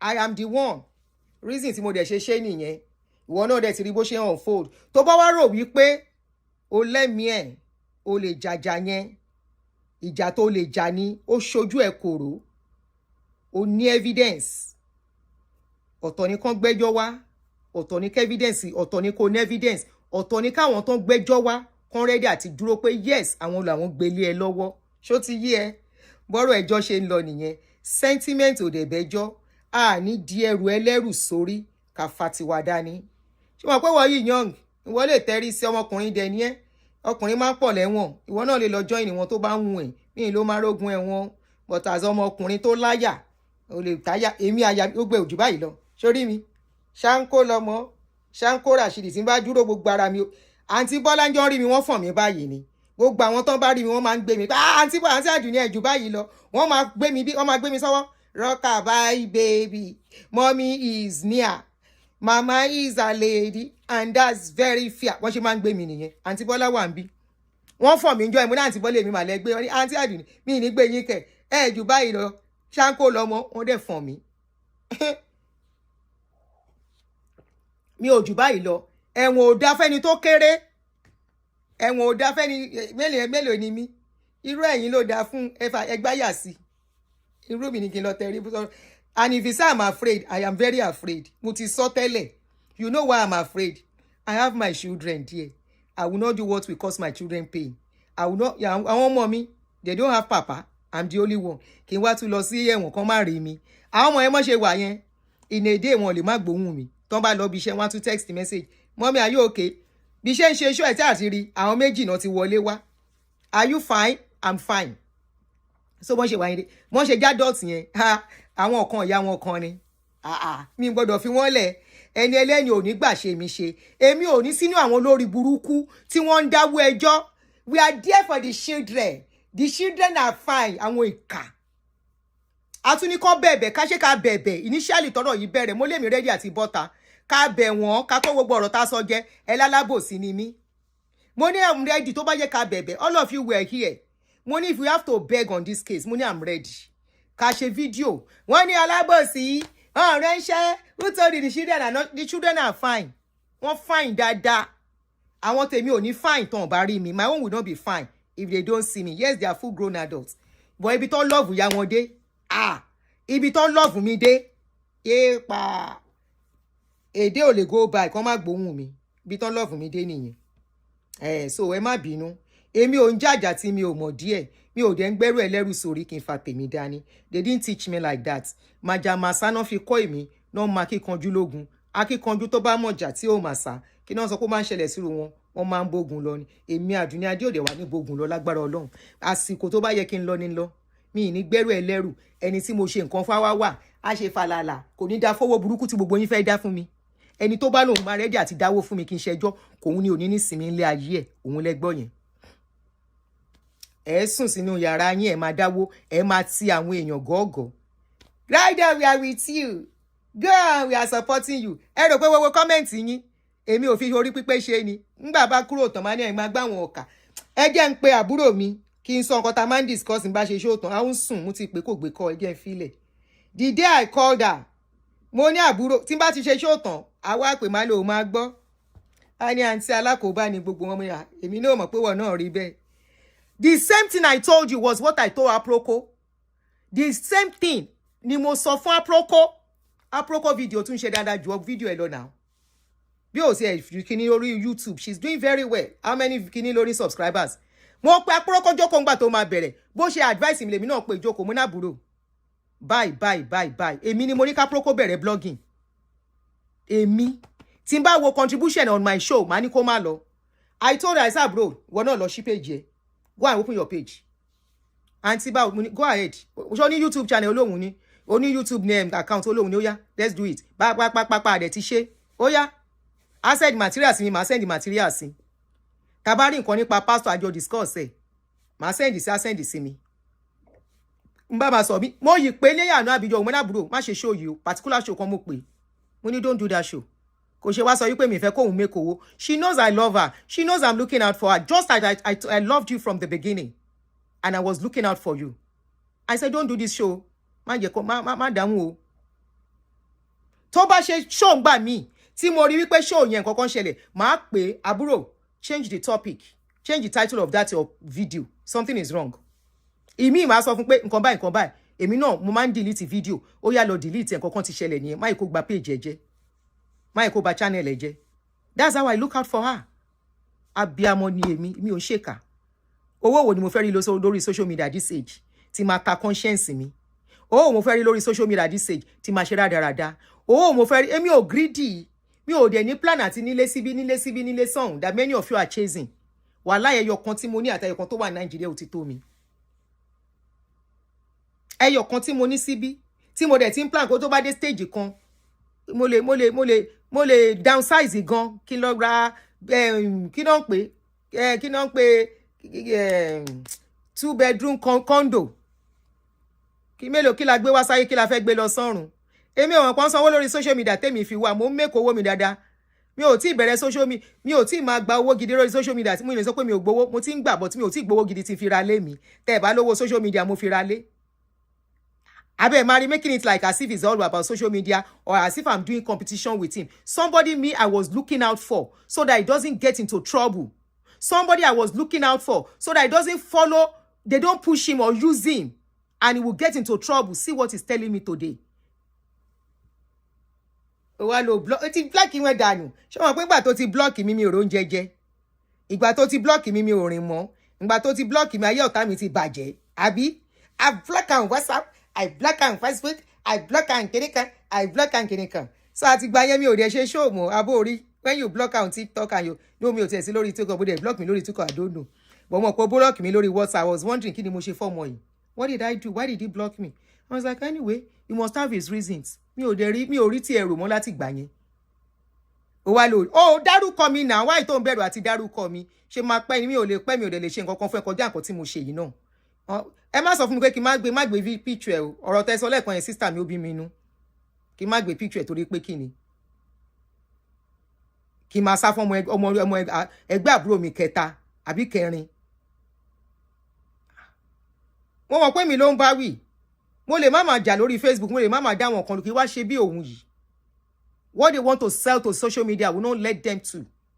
Èmi ò ń ṣe alábòsí, but I refuse to get into a fight that I don't understand. I refuse to get into a fight that looks like a selfish fight.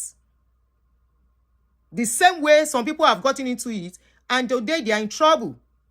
Richard wà lẹ́wọ̀n ẹ̀ tí ẹ rántí Richard mọ́ now. Àbí kò sí lẹ́wọ̀n. Richard has been a free man for so long, doing his things. Ohun rẹ̀ now, tó máa lọ sí show, tó máa ṣe gbogbo ẹ̀. Tó bá mọ̀ ni, kí tiẹ̀ tí lórúkọ máa yẹn Richard kí ló ń jẹ́ ná? Ayọ̀túndé or something, yeah, Ayọ̀túndé. Máa ń gbàgbé orúkọ máa yẹn. Bọ̀bọ́ yìí ti ń ṣe dáadáa now. His last post was March 2nd. Àtìgbà yẹn náà ti gbé, going to 2 months. Why? Because he was ẹni tó yẹ kó ti free, tó yẹ kó máa lọ jẹ́jẹ́. Fọlọ́run ti yọ òun nínú wàhálà. Whatever went wrong with him and after kó náà fight personal vendetta.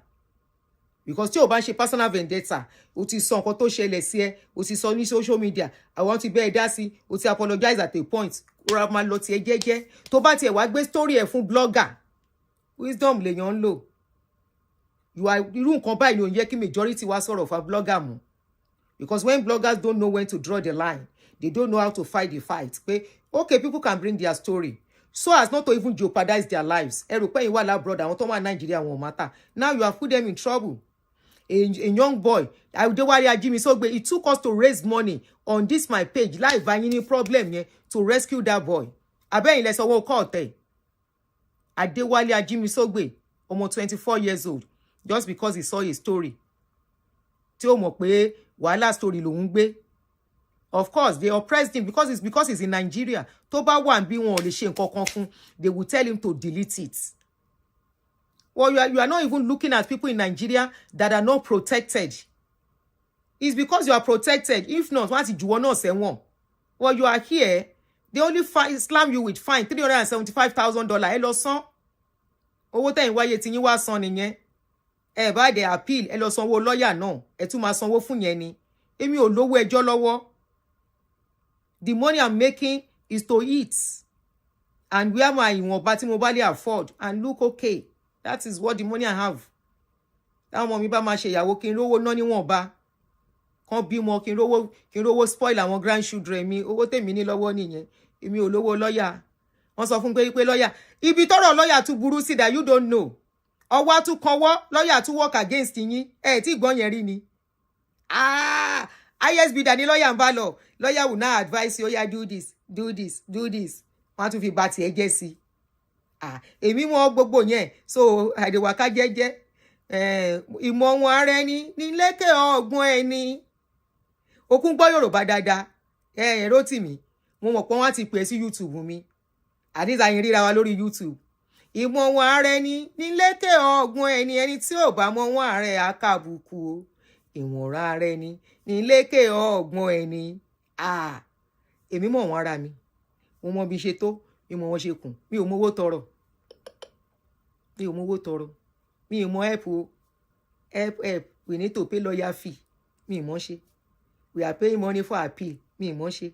Kí n máa bọ́ta lójoojúmọ́. Latest on my court case. Ẹlẹ́dàá mi kò rí mi kọ̀. Gbogbo ara mi kọ̀.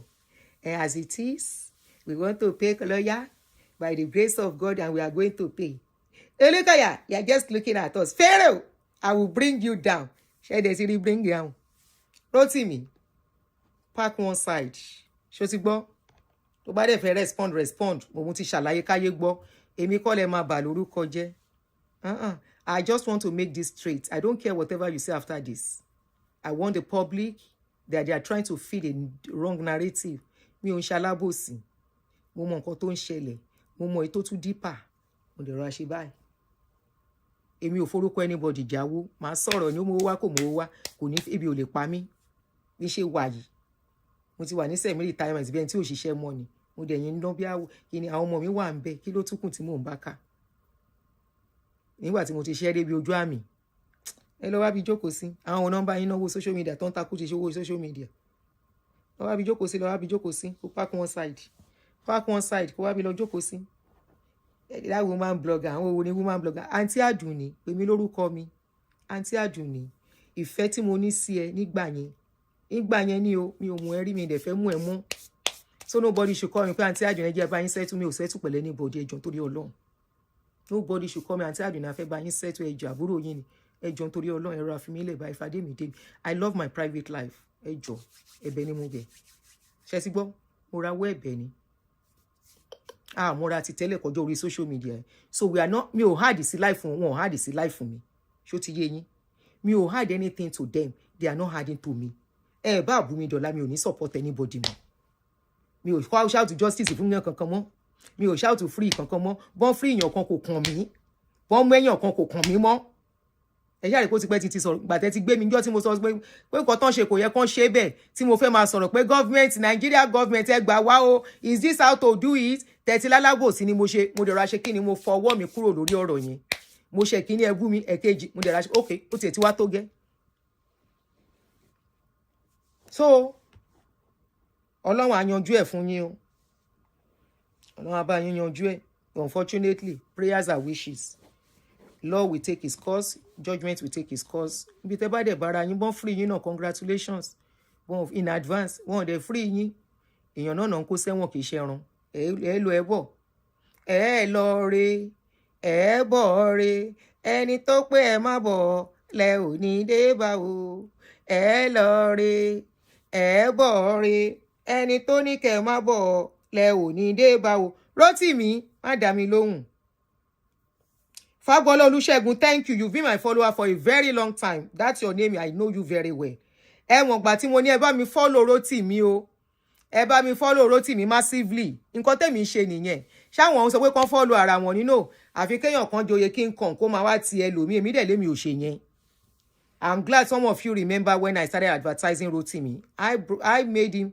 I didn't make him. Nobody can make anybody. But I remember I started sharing his video and telling people, follow àbúrò mi o, follow my brother o, kìnìkan. But hey, if that is how I have to take it back, it's all okay. Mi ò ríro. Yes, mo tẹnumọ́, mo dey stand on it. I ask you to stay away from Funke. But as it is, you can continue. start from where the other one stopped. Kò má bá wọn jà. Ire o. Ẹ ṣé ẹ̀yin tèmi. I will see you guys. Tèmi T, you followed him because of me. You follow ẹ, kò ní kẹ́ unfollow ẹ. Ìyẹn ò ní kẹ́ unfollow ẹ. Gbogbo ala náà la máa ní nǹkan tá offer. At least he's speaking some facts. I mean, he's speaking facts until he went to get himself meddled in the Oluwalo's case. Wọ́n náà jà dirty, they fought dirty with that Oluwalo's case. Gbogbo ẹ̀ ni mo gbọ́. Mo ṣe báyìí. Ẹ jẹ́ n wá. Ó kàn jẹ́ pé mo ti delete most of the link. But ẹni fóònù tó ní TikTok lélẹ̀. Ìjà wọn yẹn orí TikTok ló wà. Wọ́n fa pírígìdì wàhálà lórí ara wọn TikTok. Mo ní mo rò pé Rotimi is too much for this. Ìgbà tí mo gbọ́ pé ó ń jà lórí TikTok. Èpè burúkú. Mo lè fi ṣe show lọ́la gan. Anything is a content for me. N bá package, n bá rí any story kékeré báyìí máa dé package ẹ̀. Èmi lèmi ṣẹ̀ṣẹ̀ máa takú lórí ọ̀rọ̀ pastor kan. Tí máa ṣe súlé part 1 to part 100 àbí 1000. Nígbà tí mi ò ṣí èrè. Kí ló ṣe fún mi? Ó já mi lólè náà gbé mi lọ́mọ. Lórí pé ó dóyàn. Ọ̀wọ́ pé àwọn kan wọ́n jọ bára wọn fa wàhálà àwọn yẹn sá wọn lọ́wọ́. Ìyẹn lèmi á wá jókòó tì. Rí tí mo pè my pikin ní Dorcas. Àbí kí lọmọ yẹn jẹ́ Doris. Mo máa ń pè ìzádà kí n pè ní Dorcas or Doris or kí n pè ní Dorothy. Nígbà tí Dorothy wá, tí mo ti sọ tí mo sọ yìí tí máa sọ. Kó lọ yanjú ara ẹ̀ ní. Kò ń ṣọmọdé mọ́. Mo ti fún la advice lẹ́yìn tá create awareness nǹkan tó ń ṣẹlẹ̀ táyé ti gbọ́run ti mọ̀. Mo ní as it is o. If you have to do this, do this, do this. Excuse me. Do this, do this. Tó bá wùn kó gbọ́, tó bá wùn kó má gbọ́ adult ni. Okay, do you think I cannot still continue to talk about that Okafor guy? I can still be talking about him. I can still be carrying some videos and say, come on. If not that these people, Debbie àti Bakare àbí kí ni ẹ̀ lóhùn jẹ́. What's that guy's name? The Bakare guy, àbí kí lórúkọ bọ̀bọ̀ tó lọ jí church. Bashiru. Ká ní kì í ṣe Bashiru that came. The case of Okafor won't stretch that much. But you self know say na jeje I sit down. Where Bashiru come. And I told him he said, I know you may be recording me. I now say, yes, I'm recording you. Shebi, you want to send me message. Debbie come. She at the point say, I know you are recording me. I said, yes, I'm recording you. Now you send me message. I know if you take my mouth, talk waiting you talk. Ṣé ti rí bí àwọn tó máa wá ń báyàn, tó ń ṣe máa ń kóyàn sí wàhálà. They will come and tell you story. They want you to take your mouth, talk it. So that when they ask you for evidence, you will not have it. Even recorded evidence, let me tell you, is not enough in courts. Because they know in this era, anything can happen to recorded something. AI tiwa. Aba ń rí AI tá máa wò tó máa dàbí original person ni. Ìyẹn lẹ máa gbé lọ kóòtù. AI technology ni VDM àbí kí nìyẹn jẹ́ IVD ló fi win ní case Bimbo. Now that one make I rely on. Mo ya sha wọn sí recording. You are recording, money shebi you send me message. Only no problem. And because they are so desperate to put a narration out. If you now see people that are not so desperate, they will tell you, Aunty, don't worry. You don't have to play it. Don't worry. Wọ́n ní sọ̀rọ̀ mọ́. Wá tí mo pa wọ́n yẹn, wọ́n fẹ́ tí ẹ sí wàhálà. You will know that those ones, they will never come out when they say, oh yeah, time for evidence. Wá pè wọ́n tí. Wọ́n block ẹ dànù ni. Ṣebí nǹkan tó ṣẹlẹ̀ sí Funke tó ń pariwo nìyẹn. One of the witnesses blocked her. Àbí kò block ẹ. One of the witnesses she would have used for the case. Ìyẹn ni kémi jókòó tì. Kàn gbé ẹjọ́ wá. I have seen them. Èmi ti rí àwọn followers, àwọn pastor yìí tán. I have seen them finish. They will come to you. One came to me. She sent a lot of evidences. The pastor's church, when she was with the pastor, the car the pastor collected from her, according to her, and many other stuff. When they went to hotel, everything, she sent it. She now wanted to talk to me. I now called her. I said, I'm ready to listen to her story. She now said, are you recording? I said, I'm going to record. And she said, no, I don't want you to record me. I said, okay. I listened to everything she was saying. I refused to say a word till date. The only thing I can do is to use her for example, and I will not mention him. I will not. Because if you yourself that the thing happened to, you are saying, don't record me. You are running away. When you even, my own is that after recording, I will still tell you. If not that because of the case of Bashiru, The ones that come, I will tell them you are bringing your face. Once they say, no, I don't want anybody to see my face. Bye-bye. Bye-bye. Omo pastor, bye-bye. No, I don't want anybody. I don't want my... One lady came. That was even last month. Aunty Aduni, in fact, I don't know what is going on with my life now. That pastor had sex with me. Since then, everything turned around. I don't go to his church anymore. I'm a member of Winners Chap and I'm a choir. I say, congratulations. I say, okay, since this case is so much like this on your mind, when do you think you have time so that we can bring you online? He said, eh? I said, yes. Hey, that would not be possible, man. I said, okay then, bye. Koshidanu. Like AI. Maybe 6 years ago, phone evidence can work. This generation. Bring your face. Pátápátá la fojú kùmọ̀kùmọ̀ la dẹ́tẹ̀ ojú àfọ̀fọ̀ tán ìjà ló ń dálẹ̀. Bring your face. Ojú kòró kìpọ̀ ojú kòró jẹ. He said, Auntie, I don't want to bring my face. Or is it the same person? There is a woman that brought her case to you, Rotimi. Mo ń enjoy ìpọ́lọ́wọ̀ ní jẹ́ ọ̀daràn. Nígbà tí mo rí fídíò yẹn lórí ibo ni mo ti rí táwọn èèyàn kan ti share. Mo lọ́lọ́run jẹ́ kọ́mọkùnrin kó bá rẹ̀. Tí lady yẹn èmi ló kọ́kọ́ gbé case yẹn wá. Case yẹn ò straight. Already àti wá gbójú sọ̀rọ̀ oníkẹ́mi máa sọ̀rọ̀. Má lọ. Wọ́n tí nǹkan ṣẹlẹ̀ sí ṣábà tí nǹkan ṣẹlẹ̀ sí kọ́lá wá sọ̀rọ̀. Why are you running away? Aunty Joy Ngene, she's on my page here. She came, she sat down like a queen on my channel. She spoke her story. Deeper life o ṣe lọ gbé nbi tó wà. She spoke her story. The story is still there. Me ò lọ here. Ó wà open, a lot of people not to get across feedback. Very beautiful feedback. You will get on that video because it's a direct evidences. Direct evidence. Some of them, you will even tell them, okay, you can't bring your face. As it is, can you do a video? Okay? Back the camera and tell your story. Send it out there. Then we'll carry it and help you to analyze. If I do that, they will know I'm the one. Some of them, you'll be surprised. I'm still a member of the church. For example, Bolu, lawyer Bolu, that came to my channel and said, and told her story. And truly, I believe Bolu's story because she mentioned the pastor's name. She brought her face. She gave everything needed to make sure the case is authentic. And secondly, why I wasn't too comfortable, that your mother is still going to that church. So don't be surprised. Bolu to myself, she came out under duress. Law, you are playing with law. Ton ba law òfin mọ́ yín lẹ́sẹ̀ ton ba wá di ọ̀dẹ̀ ni. Wá di ọ̀dẹ̀. Bolu came out. Ìgbà tí bàbá ẹ̀ wá to come and talk. And I'm not faulting Bolu. I still empathize with her. I'm still hugging her here. She came to tell her story. Ara mi gbọ̀n ni tó mi jábọ́ lójú mi njo yẹn. But I was shocked. Màmá yìí lọ sí church yẹn. Do you know what that means? Tó bá dojú ẹ̀, tán bẹ̀ tí màmá ẹ̀ sunkún sí lọ́rùn. I deny ẹ̀. I rope nǹkan tí ò ṣe mú ẹ lẹ́sẹ̀. Mo ní wow. Wow. That is how much one has to be careful. Ẹni tó bá ṣẹ̀ kó gba police station lọ. Èyí tí ó bá lọ sí police station kó tẹ̀ mọ́ra bíi tiwa yìí. As long as tó bá ṣe minor. Kó tẹ̀ mọ́ra bíi titiwa.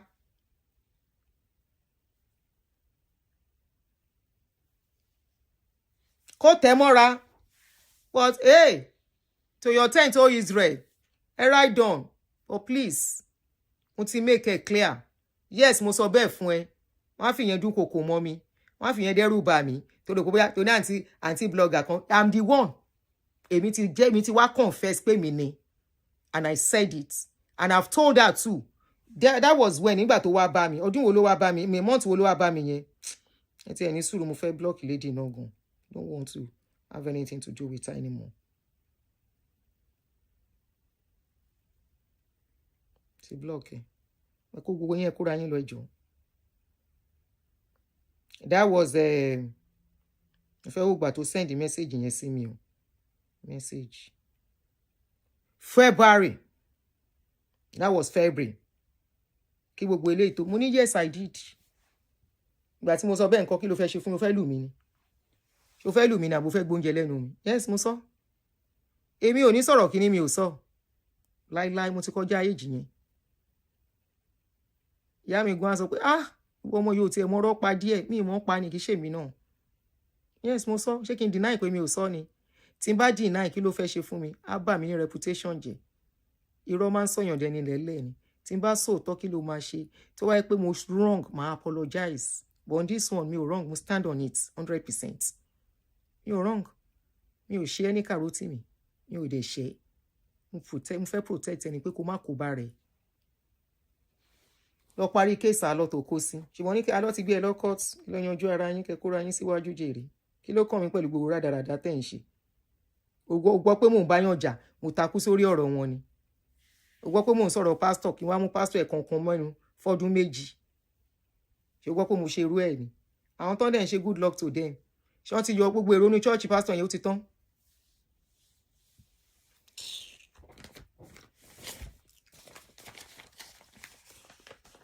even tó bá jẹ́bi tẹ́nìyẹn bá jẹ́ ọmọdé náà máa sùn ẹ̀ sí kóòtù àbí tó bá force anybody tó force wọn bá sùn tí ò bá force wọn bá sùn á dúró sórí altar apologize ìyàwó ẹ̀ ló ṣe àtàrà church á ní kó má bínú òun commit adultery á step down níbí ọlọ́pàá ò mú wọn sí because àwọn ibi yìí tí obìnrin kan bá parọ́ mọ́kùnrin pé ó fipá bá òun sùn níbí they will investigate till they find that the lady lied òun gan ló máa lọ sẹ́wọ̀n. So even if it is here, as long as any is adult, and there was consensual between them,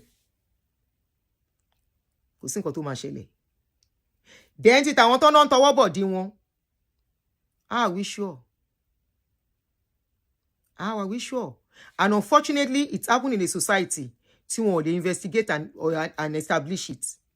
Ta ló fẹ́ investigate àwọn general overseer Nigeria? Ẹ dẹ̀ ń tanra yín. Èmi ti sọ eléyìí tipẹ́tipẹ́. We are not fighting them per se. We are fighting the lies. Tí wọ́n sọ, mo dey stand on that. Lies tó ń parọ́, pay tithe, káyé ẹ lè dá, ayé èèyàn mélòó lè from paying tithe. Ṣáwọn gan lówó tí ẹni wọ́n kìíní. Gbogbo wọn tó ń san tithe tó ń pò. Kọ́kọ́ gbogbo wọn pọ̀ wọn ní owó tí ẹni wọ́n kìíní. So tithe rọ̀wọ̀. Miracle tán láwọn ń ṣe. We spoke. Miracle evidence ti ṣe ó ti dínkù lórí social media. Those are the things we want to establish. You can't stop anybody from going to church if they want to. Let them continue. Some of them have to go through what we went through. Kórí wọn tó pé. Ìwọ̀n tún wọn sì nìkan lé ayé. Ire o. Ó dàárọ̀ guys. I'll see you guys tomorrow. Any lovely nights. Ó dàárọ̀ jèrè.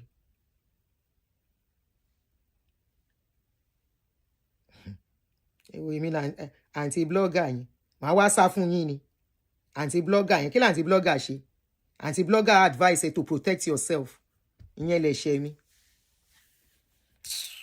gbogbo nǹkan tó bá any other thing you have about me please bring it out kọjá wípé mo sọ pé wà careful o báyìí ni mo ń gbọ́ o tí mo tún ti gbọ́ ìtó ti jù bẹ́ẹ̀ lọ inú mi ni mo mọ̀ mi ò mọnú ọmọlàkejì àjọ ń rìn àmọ́nú ara wa Rotimi dẹ́ẹ̀dẹ́ mi ra ó dẹ́ẹ̀dẹ́ especially orí social media wọ́n á pa ọ̀tá ẹ̀ wọ́n á kó sí ẹ lára wọ́n á mọ nǹkan tí ò yẹ kán mọ̀ wọ́n á dé lò against ẹ tó bá ṣọ́ra àwọn gan náà máa ta ẹ níbo náà ti mú báwo náà ṣe mú the other lady somebody that came to be a friend she started trusting náà fi rí mú kò ṣàìṣe máa lọ sí Naija ó ń lọ sí Naija ó ń wọlé ó ń padà kankan ò ṣẹlẹ̀ sí but she trusted who she's not supposed to trust made her movement known according to what we heard on social media on Sahara Reporter mo dẹ̀ mọ̀ pé Ṣòwòrẹ́ ò lè parọ́ when it comes to that case she trusted the wrong person mo lọ Nigeria 2 years ago na wọn ò ṣe gbé mi but nobody knew I was going to Nigeria mo lọ mo rìn mo yan fanda mo ṣe nǹkan tí máa ṣe mo dẹ̀ padà because my going is nobody's business. It's nobody's business other than my family. Tí mo fẹ́ lọ rí, kí n ṣe nǹkan tí màá ṣe kí n kúrò. Mo lọ mo padà dé mo lọ láyọ̀. mo kó ra nǹkan tí máa rà mo wá tí n bá máa lọ máa padà mi tí ní business lọ ní níbẹ̀ ni máa announce fún yín èèyàn kan sọ pé tán bá mú passport yín tán bá sá sínú iná o mọ orúkọ tó wà lórí passport mi ni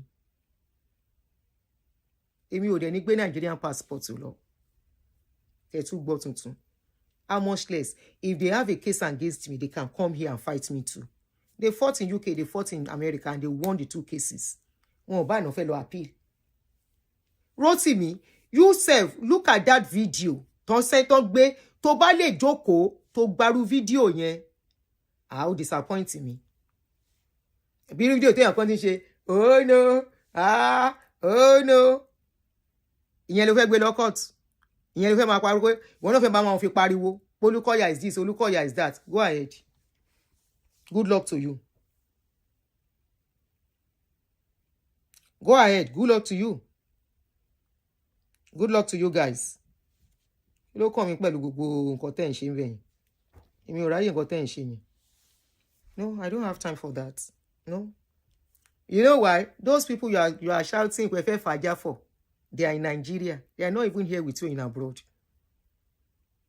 people to get pé tẹ́ bá lè jókòó kẹrù church is the only place they go to láti hold on to hope false hope so you are not many of them will collect money from you they will go to church wọ́n á gba owó ẹ̀ wọ́n á tún fi wọ mọ́tò lọ sí church ṣó fẹ́ gbọ́ tuntun ẹ wá lọ ṣe t-shirt ẹ lẹ́ ń fàájà kí lẹ́ ń fàájà ẹ rí bẹ́ẹ̀ ṣe ti fàájà ẹ rí pé church ti empty the church is now empty because of you because you don't fàájà.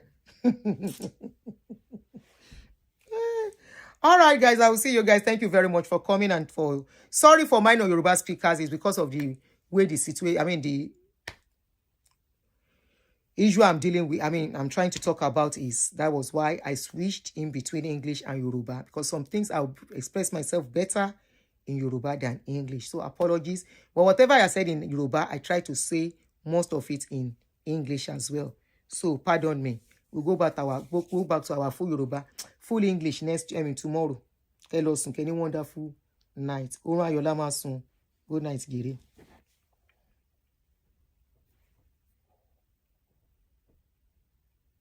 Hey, just take one call. Okay. No, wọ́n lè jẹ́ kẹ́ pè wọlé tẹ́ bá fẹ́ pè wọlé.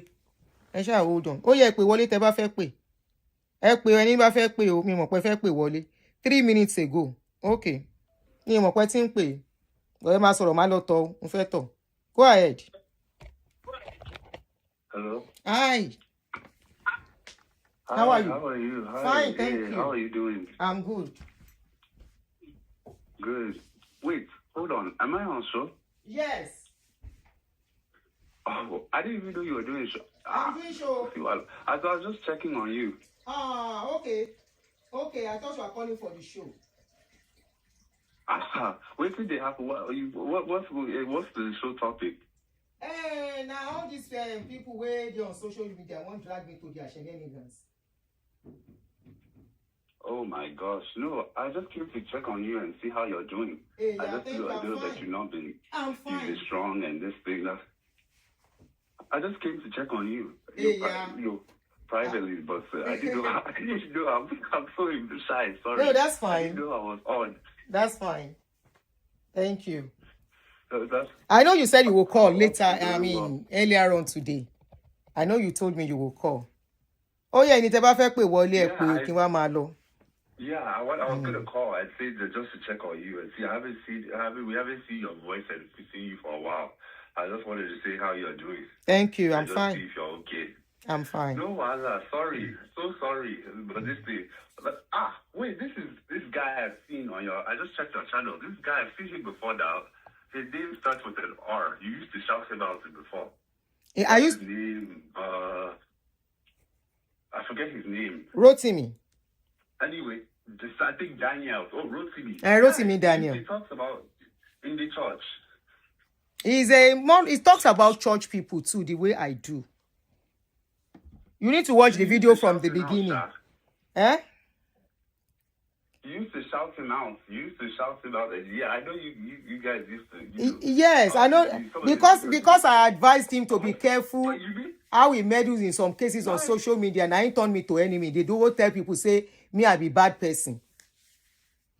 What? Yeah. I can't believe it. This is somebody that you used to shout out. Yep. To know that I'm an old follower. I know. Yeah.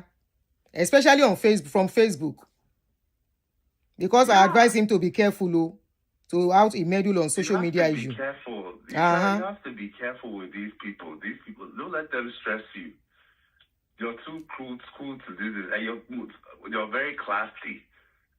You're a classy brand. It's not like all these. It's not even about the class per se. It's about the trouble you will get into. The trouble you will get into, meddling into something, things you don't really understand, that they will just want you to be inside it. Meanwhile, motives are different. Let everybody fight their fights. How can I be talking on somebody and I will land in jail? We have something that's called digital footprint. Will I want to hire somebody that is fighting, dragging on the internet? Who knows tomorrow? Who knows tomorrow?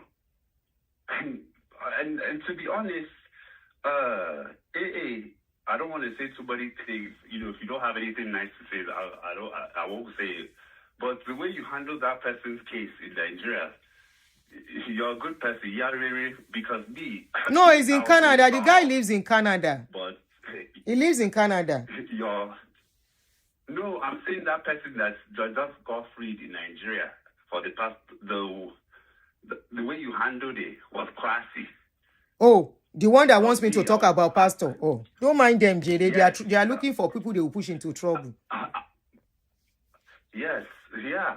Because me, I'll just be like, but you're very classy. So, no, for real, the way people are dragging your name. Thank you very much. Oh my gosh. All right, Chidera, so I can pick up that call and go on time. Yeah, let me not keep you too much, but just keep doing you. I remain me. Nobody can change me. Unfortunately. Don't let anybody. I'm too old to be changed. People are crazy. I'm too old to be changed. Thank you very much. Don't let them cobalize you. Thank you, dear. All right, and God bless you. Bye. Talk to you soon. Bye. Bye. I'm too old to even be changed by anybody. I remain me. Sorry if I miss your call, I will call back. I see that you one or two people have called before now. Hello? Aduni. Aduni. Ma, sir. Ẹ ṣé bàbá mi. Thank you. You know they form my hand.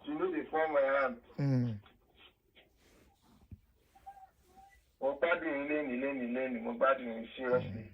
You see, I don't like when people want people to carry fights that is not their fight. They can't do that.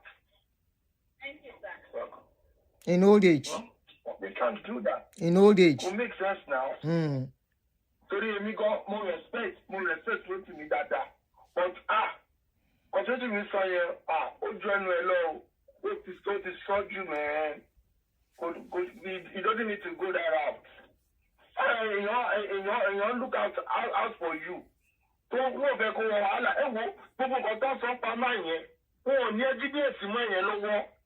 Anybody could send those video yẹn ò kàn ṣe gbé síta ni. I will have put those videos outside for people to see and tell me that you can take that to court and say this is this person. Ẹni yẹn go sí nínú video. How do you prove it? What you cannot prove? How do you defend it? How can you prove it? How can you defend such thing? Ó lè jẹ́ kó ṣe lóòótọ́, but this is not what you can defend. So the worst you could do, mo ń gbọ́ yín. Yeah.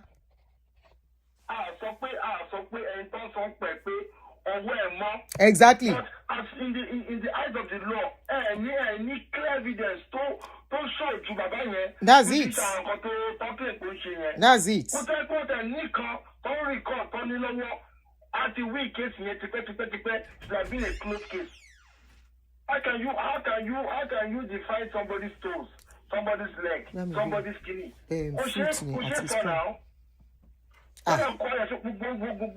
Nǹkan tó fẹ́ gbélé mi lọ́wọ́ nìyẹn o. Brother me, please, English. English, sir.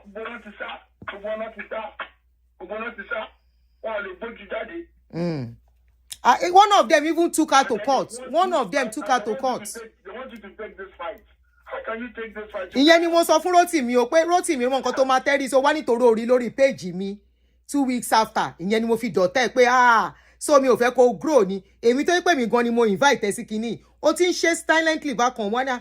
Open a page and help us to put your voice. Kárìn ká pọ̀ lọ́rọ̀ yìí. The more tá bá ń sọ̀rọ̀ síta, the more táwọn èèyàn máa mọ̀ pé ọ̀rọ̀ yìí kò ń ṣe kẹ̀rẹ̀ mi kẹ́lẹ́ mi máa kò sí kànga àwọn people yìí. You understand?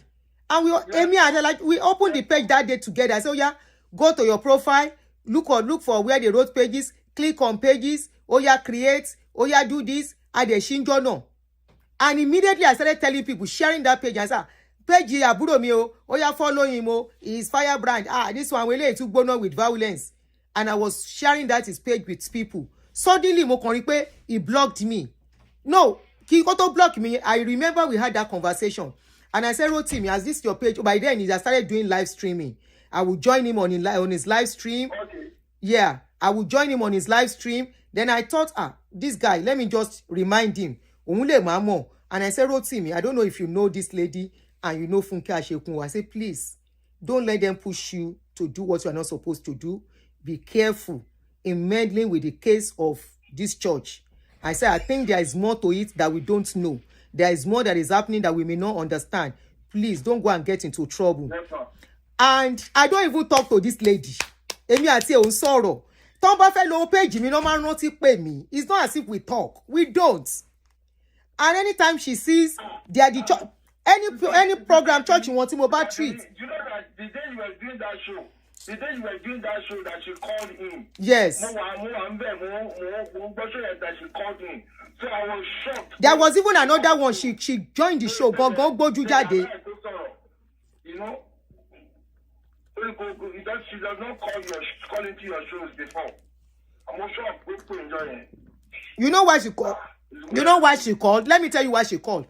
Why she called on that one and why she called on the last one tó pè. The first one tó pè yẹn, the other lady has had problem with the law and they said she must not talk about these people again. Are you listening? So I was now treating the topic of these people. That was when the story of these people came out. Those 4 people that were sent to jail for years. Mosi Bagboruko once àwọn Caleb and Pastor Femi. I think it was during that time. Yes. She now used the opportunity that she now came to my show that she make her come on live. And I said no problem. And she spoke. And after that, she went. I don't know if she comments. I don't see her comments. Maybe she comments. I don't know. But after that, we don't get to see. We don't even talk. Even after going to her mother's birthday party that she invited me to, I wouldn't have gone, but she begged me. And she did one thing. Funke tó bá ń gbọ́, information mi tó gbà. See anything bad, I will hold you responsible. Because gbogbo nǹkan tí mo ṣe tinútinú. Mi ò mọ̀ pé ẹni mi sínú. Ó gba information mi kò fẹ́ lò. Mo dey send say based on trust. You know the document I sent to you. Mo dey send say based on trust. Ṣó ti yé yín? Only for her to call me months after. Pa wo ní ìdẹ̀ mọ́. Mi ò dẹ̀ sọ̀rọ̀. But from gbogbo everything tó wá ń ṣẹlẹ̀ ńsìn. Nǹkan ṣẹlẹ̀ ta ìṣẹ̀lẹ̀ ti bẹ̀rẹ̀ sí ń pè mí lálábòsí. Ẹ̀yin gangan ni ká. Torí mi ò ń pè yín. Mi ò ń pè anybody yín. Kọjá ìgbà tí lady yẹn wá tí mo rò pé bóyá ti settle and I tried to make peace. I wanted to take her out. I called, she refused to pick my call. Mo dẹ̀ rọra fi sílẹ̀. Ìgbà tó dẹ̀ padà sí base, mo tún celebrate. Mo ní thanks for coming around and all of the rest. Mo kọ́kọ́ post the picture kó wá rí wá bí. Thinking everything has tán nínú wọn. Àṣé wọ́n yìí ní mi sínú. Kí náà dẹ̀ ní mi sínú fún. Wọ́n mọ̀ nǹkan tán ní mi sínú fún. Ká fi sílẹ̀ ń bẹ̀.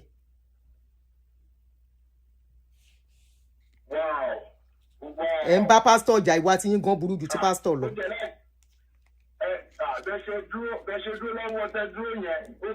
Mo dá dúró ni.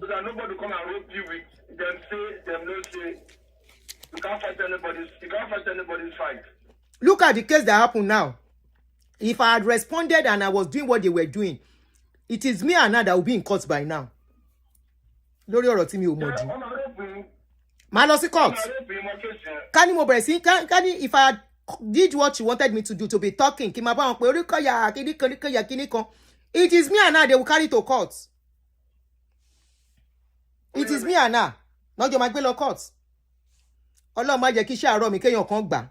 If anything, wọ́n bá òun ò bá ṣiṣẹ́ mọ́ ọkọ ẹ̀ yìí wà ń bẹ̀. owó lọ.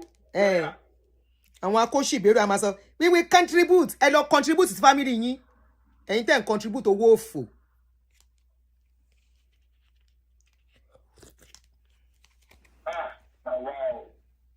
Èmi náà fẹ́ gbé lọ sí ilé ẹjọ́, fẹ́ kó sínú wàhálà. And the case of those Babalawo people, you remember, it's the case of those Babalawo people. Èmi. Ẹ ṣé bàbá mi, èmi, mo ya jápa. Nítorí mi ò bá wọn sọ̀rọ̀ ránṣẹ́ ní mi sínú láti jọ ìtàn ò lè sọ̀rọ̀ síta tó ń bá mi jà. Mi ò regret ẹ̀, one bit. Mi ò regret ẹ̀, one bit. Thank you very much. Mi ò regret ẹ̀, one bit. Wọ́n yá ká wá máa lọ jèrè. Mi ò regret ẹ̀ o, not for one bit. Hello? Hello, ma. Báwo ni? Ó wà lórí speaker o. I'm fine, ma. How are you, ma? Fine. Ó wà lórí speaker. Remember there was a time I asked, I said, can this lady stop talking about these people? Like, because I try to listen to her sometimes. And whenever I hear her talk, there's no concrete evidence.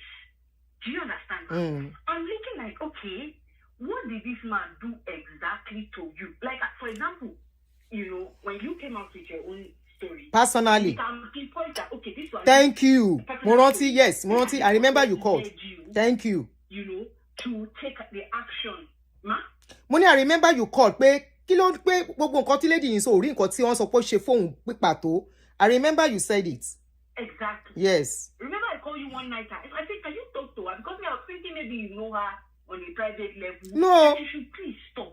If she wants to fight for liberty and whatever she's fighting for, she should let these people go and do their own petition. I remember. Kind of evidence to put forward. You can't be in America and be fighting for other people who do that. All the videos that they've been posting, I did not see anybody there. They say Telekom's office, the man could have changed his office. You cannot be holding somebody against hearsay. When they said they fainted in court that day, I said, God, I was laughing. Husband and wife, I fainted. I was. And then when I now listened to the reporter, we were just stressed. I'm like, are you even listening to yourself? You are stressed on somebody else's matter. You know, Mommy, I will say this today. Your show is one of the most realistic shows that I ever watched. I've been to some other, and sometimes I just think, okay, I don't know if the same kind of brain that I have is the same brain that these other people have. But the way they process things is a little slow for me. They sometimes hide behind one finger. And I'm just like, why are people like this? Why can't people just say the truth for once? And people who call into this lady's show, they will be pushing her forward. Go ahead. Fight them. What they want, and they are inside their own house. $300,000. Like, for heaven's sake, money where you supposed to use for retirement to pay off somebody because of other people's hearsay. Like, can you stop? It's not going. You have said this, Mom, you have completed the whole show. He said, as the people stop going to church, no. Will they stop going to church? No. It's even worse now. Because Nigeria is worse. That's so why, you know, they go to church kind of hope. To hope, exactly. Hope. Is that hope? They are hoping for better tomorrow. That's why they keep going. I said they are hoping for better tomorrow. Exactly. So that's why they keep, and some of them are holding on to it so they don't commit suicide. They don't become depressed. Exactly. So we are not the one to tell them. Some of them are already depressed. Some of them even go, they don't put down offering. They just go, they don't put down offering. You know, those are the things that we can talk about and you don't have to even mention their name. Personally now. Emi a sọ̀rọ̀ redeem. Mo lè sọ̀rọ̀ redeem. No, it's not you. You are living in America, you are having freedom, you are having good life. If you were in Nigeria, you probably will not be saying all of these things that they are saying. And if you want to do liberty in a free surface level. So to me, I just felt like she's bullying those people, and she needs to stop. If not, they will find her further than what she's already been fined for. And a child is telling her, please, can you stop? I'm hearing, I cannot stop. Oh, Mommy, I gave up. That day, I gave up. I just like, wait, until they send you to one where you will not come back from. You know why I'm even pissed about everything. Your friend, your so-called friend, is already tied down in that country, Nigeria, where anything goes. The other guy too that brought news of court to you is tied down. Want to lock and megeji up, and you refuse to stop. And you say you love these people. When you go and listen to her, anyway, you say they're coming. Abusing them, and I'm like, okay, what is this gonna I kọ́kọ́ pray kó tó bẹ̀rẹ̀ sí ṣe pé. Did that not take you for you to stop? If you want to do it, face your prayer in your closet and be praying that maybe God will change the situation, if that's what you want to believe. But the justice system is telling you that you have no concrete evidence. Even the so-called pastors that are telling her and pushing her ahead, they don't want to come and testify for her. Tell me how. Which pastor would which pastor? Pastor, they say one of them was shaking. They nearly pulled out. Because that's what it is. I don't think they are very realistic at all. I think they're just so blinded. I don't care. I don't even know. But I hope she doesn't, fire herself untimely, fire a family member untimely on top of this issue. Ó ṣèjèrè. Tó bá fẹ́ kú kó kú àsìkò kú tó fún wọn ni. Sentiment ni àbúrò wọn sọ pé èèyàn kan ò ní kú. Ẹni bá ti rẹ́ẹ̀dì, ó bá táyé bá ti sú kó gbé nǹkan jẹ kó máa lọ. This is the document to prove it. This is what she did. I've not seen anything. Ẹ rò pé tí Rotimi bá sọ̀rọ̀ máa sá ni. So you people think if Rotimi should come, I will run away. Ó dàbọ̀ jèrè. Ó wá ń sọ àǹtí blogger. Pẹ̀mí lórúkọ èmi ní. Sọpá dùn ní gan mi ò mind. Orúkọ lòyìnbó ń pè wá ń bí, so what's the big deal? Òyìnbó 20 years á pè ẹ́, àpòrúkọ ẹ. Come here. Na today. Ask her what this ẹni tó lọ ń gbèjà yìí tó ń béèrè tó ní mo ní kó má bá ṣe. Go and ask her what she's fighting that man for. I remember Aproko, thank you very much, Tima Jack. I remember Aproko asked her in one of her shows. That show is very long, I will have played it. Aproko was asking her pé kí ló ṣẹlẹ̀ gangan? Kí ni ìwọ àti man yìí do? What are you fighting this man for? What is the thing that man has done? Kò rí nǹkan kan sọ. Kọjá wípé àló ń tọwọ́ bọ̀dí, is a tikarodi, is a finger, is a this. Ṣófì karodi ẹni kó kúkú sọ fún wa. Ìjà oníjà nìyẹn tí ò ní evidence. That the witness are not going to be ready to come out and speak. So one has to be very careful, and that's what I said. Wà careful àbúrò, ṣọ́ra o, má ṣe ṣú ẹ̀ bó ṣe ń ṣe o. Any video tó bá rí online, you can pick it, talk about it, but be very careful with so people. The kind of fight they are fighting, I don't understand, because I thought I was mentoring you. Aproko lè get into trouble bó ṣe wà yẹn. Aproko má advice mi mò ń gbọ́. Mò ń advice Aproko mò ń gbọ́. Do you know how Aproko started advising me? When they started the case of these people, I was not online then. I was on social media, but I was not into this blogging thing. Aproko has been there for long. In fact, Aproko was part of the people that call in on shows. So when the case began, along the line, I became close to her. When she see anything, she will send it to me. I will ask her questions, especially from where she was coming from too, winners. Then it got to a point, this case that was now happening, I now called her. I said, Aburo, this video, I don't really understand it. Asekun is fighting for Jesus. And Jesus no get power be that. Jesus, let me say Jesus is powerless. To fight his fight. Simple as ABC. If she's ordinary woman being, I won't fight for God. Which God she can't fight for? Why are you now saying your God is powerful? Anyway, to cut a long story short, I now asked Aproko, I said, these cases, these particular two cases, I asked her what is really happening. Especially, I started from Orukosule in Jawo. I said, can you please tell me what's going on? She now said, Aunty, I don't know why this case is dragging so much. She said she at a point advised that they should stop on that case. That this case, she doesn't see the relevance of it as it is.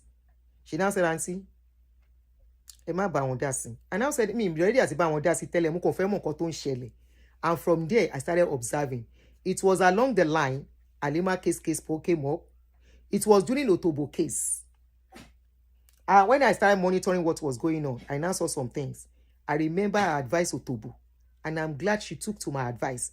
Today, Otobo is on Facebook, on social media. Don't she pepper them every time posting video. Peaceful in Bitowa.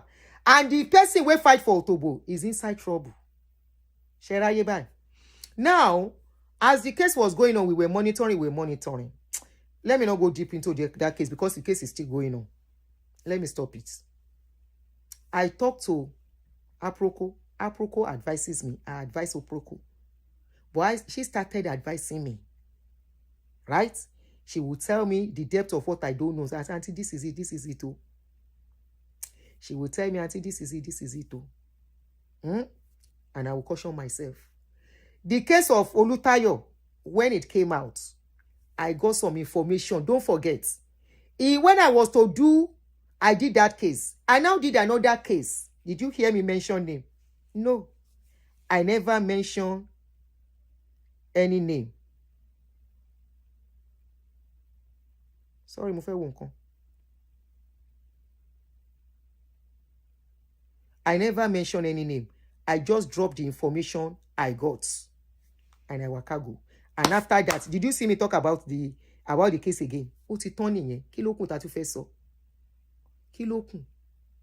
Ẹ jọ̀ọ́ ẹ gbà mí. Kí ló kù? When there are so many stories. Let's now say you want to work for Jesus as you are claiming that Jesus called you to work. Without mentioning names, you can talk about a lot of atrocity going on like you are claiming in that same place. Nǹkan tẹ́mi pé Rotimi fún nìyẹn pé Rotimi jọ ọ̀rọ̀ yóò yé mi má bá wọn tẹ́rìsìn jọ àbúrò mi lágbájá. And I have to tell you the people I'm talking about.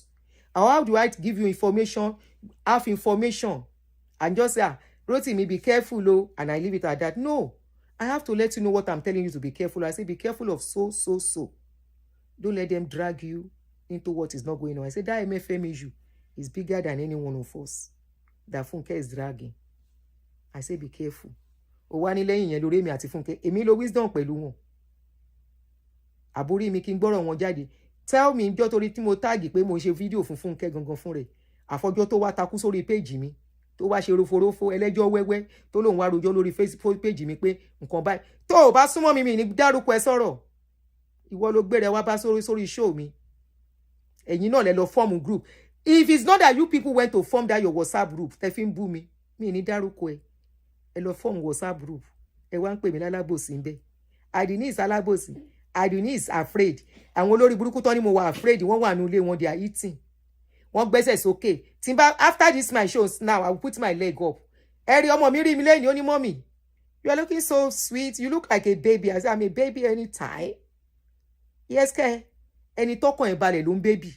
When I'm done now, I will put on my TV. I've been watching Lawyer Lincoln since yesterday, 2 days ago. I will continue the series. Maya ma wo. Ma ní kàn bá ń bu ice cream wá. Bó dẹ̀ jẹ oúnjẹ ni ma lọ jẹ. Ma tẹ́sẹ̀ mi sókè ma wo. Ṣẹ́ni tó wà lẹ́sẹ̀ mọ́ lè ṣerú ẹ̀. Ẹ̀yin kàdédé tẹ́lẹ̀ ń dáwó. Owó kọ́ ló yẹ kẹ́ dá ìgbà Nàìjíríà lọ ẹ wọ tíkẹ́ẹ̀tì. Kẹ́ lọ sí Nàìjíríà kẹ́ lọ ṣe protest. Ẹ wà nú comfort yàrá yẹn lọ bí iṣẹ́ ń bọ̀. Àwọn ọmọ ríyìn 24/7. Ìkànnì yín sẹ́, because you are part of the people that got that problem they stage today yẹn.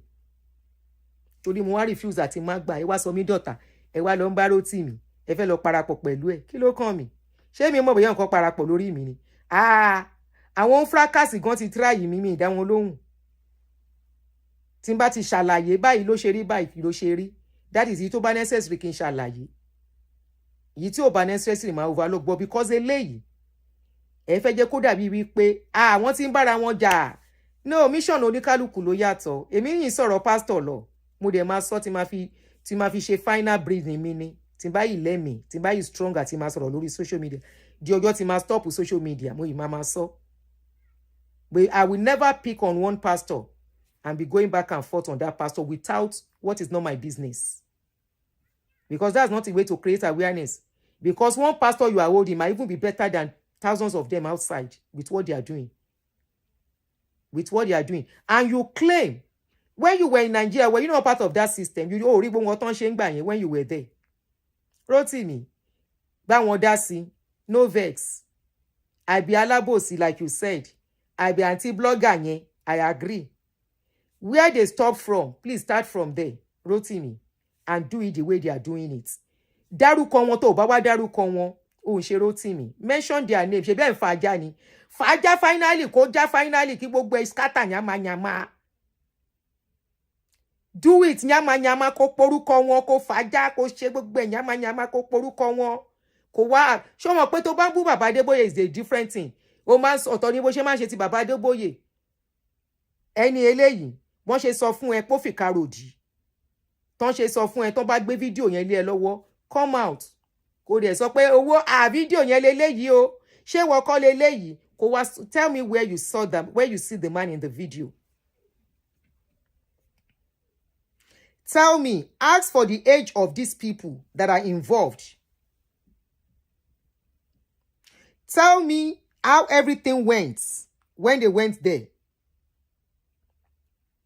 So ti gbọ́, lọ fàájà, ke scatter everything. Scatter everything. I will scatter, go back and scatter it finally.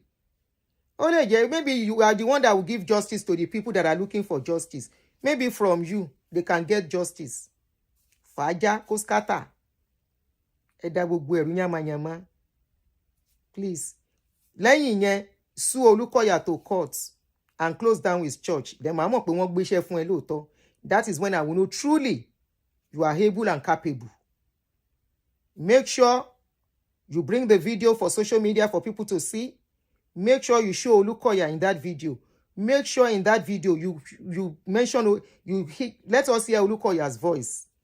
Not only that, make sure you write a petition against Olukoya. Make sure Olukoya is arrested. Make sure his church is closed down. Then after that, carry on. Makunle méjèèjì fún ẹ máa lọ ṣẹ́gun. You are able. You are more than able. Aduni is a coward. Aduni is too scared. Aduni loves her children too much. Aduni loves peace. Right? That's the reason Aduni is alabosi. I boldly accept that I'm alabosi.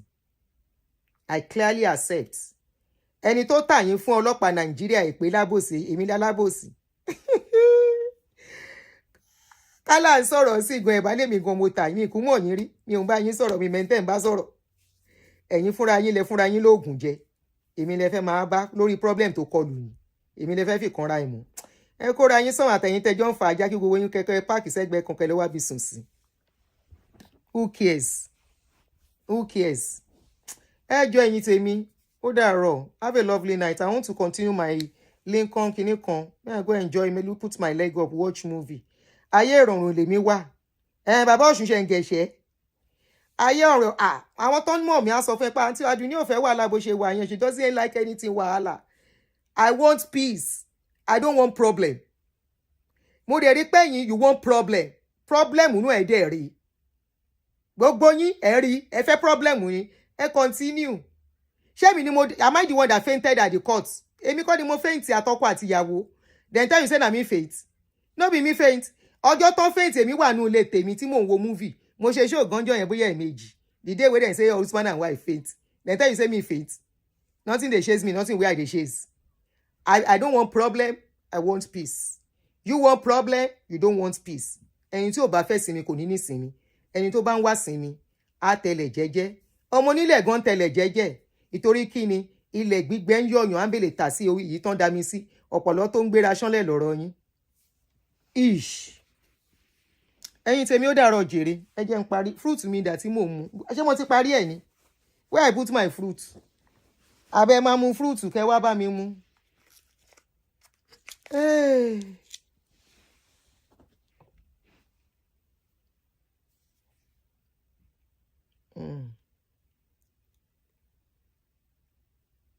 Wọ́n dákú ẹlẹ́kọ̀ọ́rùn àbúrò àtọkọ àti ìyàwó dákú ń kóòtù. Ọlọ́mọ jẹ́rí nǹkan burúkú èdì ẹ̀fún béèdì ẹ̀fún àtẹ̀èdì ọkọ àti ìyàwó ń dákú ń kóòtù. Wọ́n bá kú wọ́n kú gbé. Wọ́n bá kú ìkan náà ti tì mọ́lé yẹn. They don't lock am up since March 3rd àbí na March 6th. They never released the guy till now. Somebody even give me information about what is going on with the guy. Because I don't want problem, I want peace. Aduni is a coward. Aduni is too afraid. That is why Aduni they use sense. Because wisdom is profitable. No be every fight. Person they fight. You want to fight a fight? Either alleges.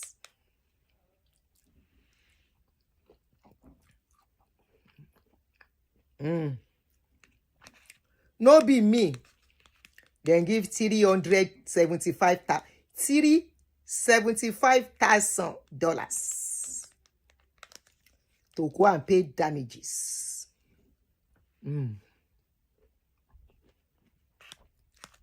Life is good.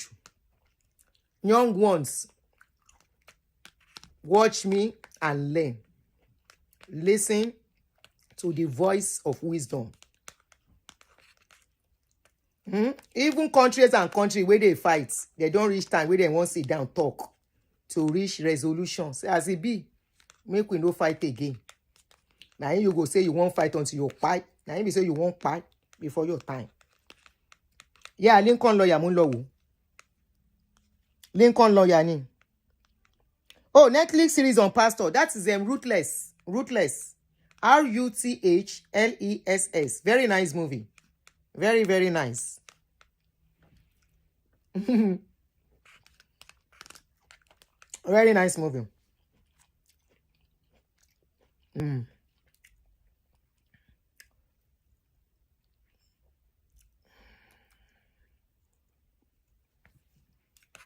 Oh yeah, hello, you know, hello, wo movie. Hello, wo movie, can relax.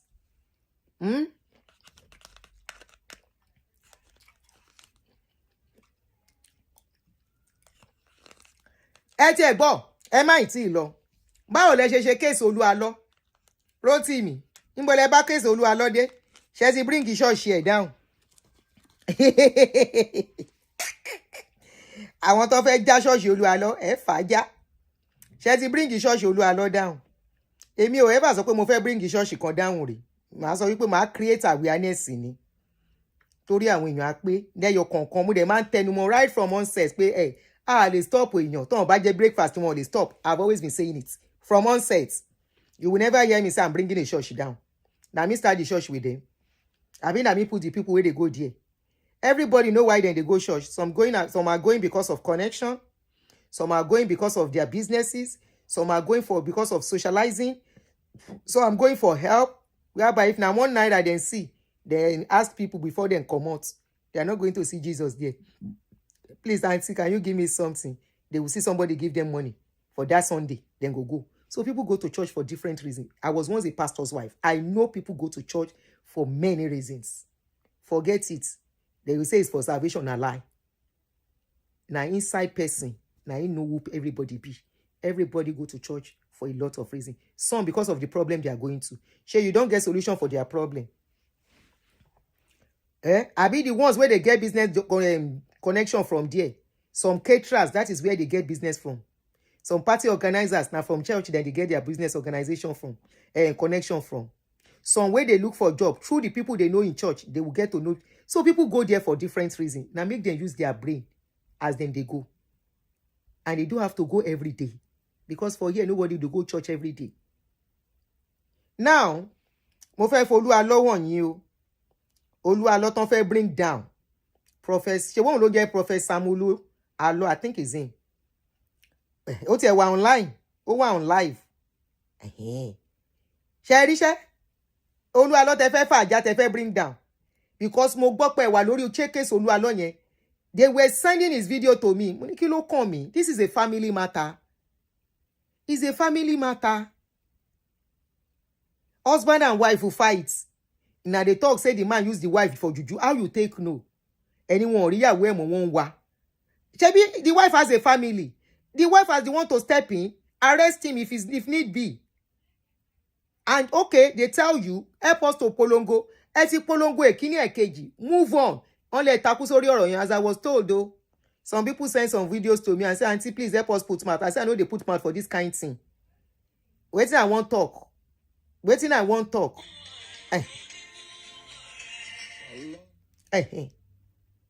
Olúalọ́rè.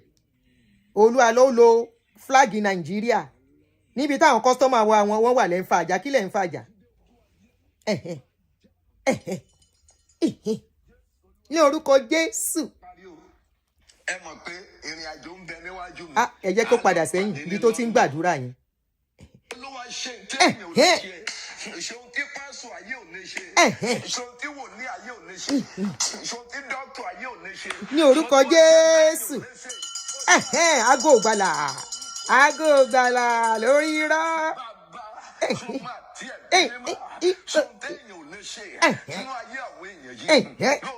Ní orúkọ Jésù. Lórí irọ́, irú eléyìí wọn ò lè sú mi sí. Wọn ò lè sú mi sí. Irú ẹ̀ wà ń bí dáadáa tó máa gbé fídíò pásítọ̀ tó máa fi ṣe yẹ̀yẹ́, wọ́n máa clone ẹ̀, wọ́n á clown ẹ̀. Wọn fọlọ́pàá gbéyàn lé. Wọn ò lè wá èmi wá bí sẹ́ pé mo ṣe kí ni. Ní orúkọ Jésù. Pariwo orúkọ Jésù lẹ́ẹ̀méje. Kó wá pariwo kí só jábọ́ nídìí ẹ̀. Kò ní orúkọ Jésù. Àmín. Fi ìtara gbàdúrà. Ẹ̀yin kan wà. Àìsàn ńlá lẹ wà nínú ẹ̀. Ta ni ò láìsàn? Ta ni ò láìsàn? Ṣé family wọn ni ò ń sick? Ṣé na their family no dey sick? Ṣé ti rí style tó ń lò fáwọn èèyàn? Irú eléyà will talk about it pé lórí irọ́. Àwọn wo láìsàn mú? If dem show fake miracle, I go carry the video. I go analyze the video, point the loopholes where their customer no go see. They cannot carry me to court for that. Now only Nigeria they feel oppress me. If they think they have a case against me, let them come here. Like they have followed that lady where she and her husband faints because of we then go faint inside church. Make them follow, make them come. Maybe they follow that one come. The man not even leave Nigeria. Now his money work. The tithe and offering where people they pay. Now the man take fight case. He send the money and the money worked for him. As the man and the husband and wife see, say, egg by me. Where then they carry us go? Now husband fears faint before wife will faint. For case where we say correct evidence in no day. Now third party evidence. As both of them, to say they won't buy that dinner, say them for buy. Emi already I sit down one more. If I want to buy, no be because of another problem, buy. I go buy. Oh yeah, Olúalọ́, ẹ̀ ń fàájà, ṣe ti fàájà tán fún. Olúalọ́rè tó yìí ń sọ̀rọ̀, tó yìí ń mí. Èrò yìí ń ya. Oh, the same Olúalọ́ travel. Which time? He's saying they go UK. He's coming to UK. Òun ló tún polówó. Ẹ lọ bá UK. Ẹ̀yin tẹ́ ń bá fàájà. Ẹ lọ hijack ẹ̀ ní UK. Ojú àlá lẹ ti rí àmì. Ṣé ń gbọ́ ṣẹ́? Ó sọ ni pé ìwọ ìdè ojú àlá ẹyọ ó yá já lára mi dé ojú ayé ìdè tó dè mí. As he pray this prayer finish, they tell people say while they sleep, sickness they visit them while they are praying and while they are sleeping. Some of them, that thing go dey inside their subconscious mind. They will sleep, they will find themselves in hospital. Before you know it, they will call you, hello daddy, please, I was sleeping and I saw myself in the dream in the hospital. They were passing drip and blood in my water. Daddy will tell him, say, ìwọ ọmọbìnrin yìí, ìwọ ọmọkùnrin. Now women go plenty, now women I go use as example. Ìwọ ọmọbìnrin yìí. No be me faint. Ìwọ ọmọbìnrin yìí, ó ti ṣẹ̀. Àwọn ogun ọ̀run àwọn kan nídìílé bàbá ni wọ́n dìde sí ẹ. Ó yá ní orúkọ Jésù, ó yá dìde. Kó bẹ̀rẹ̀ sí ń gbàdúrà. Mo ní kó dìde, kó bẹ̀rẹ̀ sí ń gbàdúrà. Bí ṣe ń gbàdúrà pẹ̀ yìí, Ọlọ́run wá ní wípé kó bóhun dá májẹ̀mú. Májẹ̀mú pẹpẹ ló máa dá pẹ̀lú Ọlọ́run. Májẹ̀mú pẹpẹ yẹn, you will send some money for that. Ẹjọ́ kí ni, wetin be òyìnbó of májẹ̀mú? Ẹ bá ń translate here. You will pay the money of májẹ̀mú. That money of májẹ̀mú, you will send it on errand. You will send the money on errand. You will send it. You will make a promise of the altar. Make a promise to the altar of God and send it. We know you are in far away in abroad. But God of májẹ̀mú, The God of covenants will meet you wherever you are. That God of government, he no go come meet you until you send money. You will now send money. Meanwhile, now the rubbish where they put for person head, that person head, he take dream overnight. Or person where we say something don't they do for body before. And suddenly, the thing come begins real face. Instead of going for medical help, then go say na offer. In a spiritual attack. Spiritual arrow of sickness. Now today they hear any. Every arrow of sickness. Oh, you're back to send down. Only raw. All these ones, I will continue to say it. Ko sento mamu misi. Walai. All these ones, I will continue to say it. Nobody. As far as law is concerned, as long as there is law in this country, I have not gone against the law. But of course, in Nigeria, anything goes. But we are talking of people who came to abroad to fight two people. Ibo le wa ngba ti Funke wa sunkún lórí page mi. Rotimi. Níbo lo wà?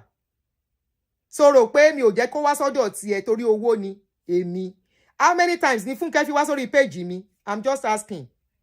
How many times ló fi wá? Òun ló ń pè wọlé. Bí n ti fẹ́ ṣe show tán. Tó bá dé pé I don't give her much time. I go say, okay, no problem. I will send her away. To let you know wípé mi ò fẹ́ kó pè sórí show mi. Wisdom le mi ń lò. Ó wá sórí show mi. You now saw on my page. She was talking on my page. She was disappointed. Be disappointed in yourself. Be disappointed in yourself.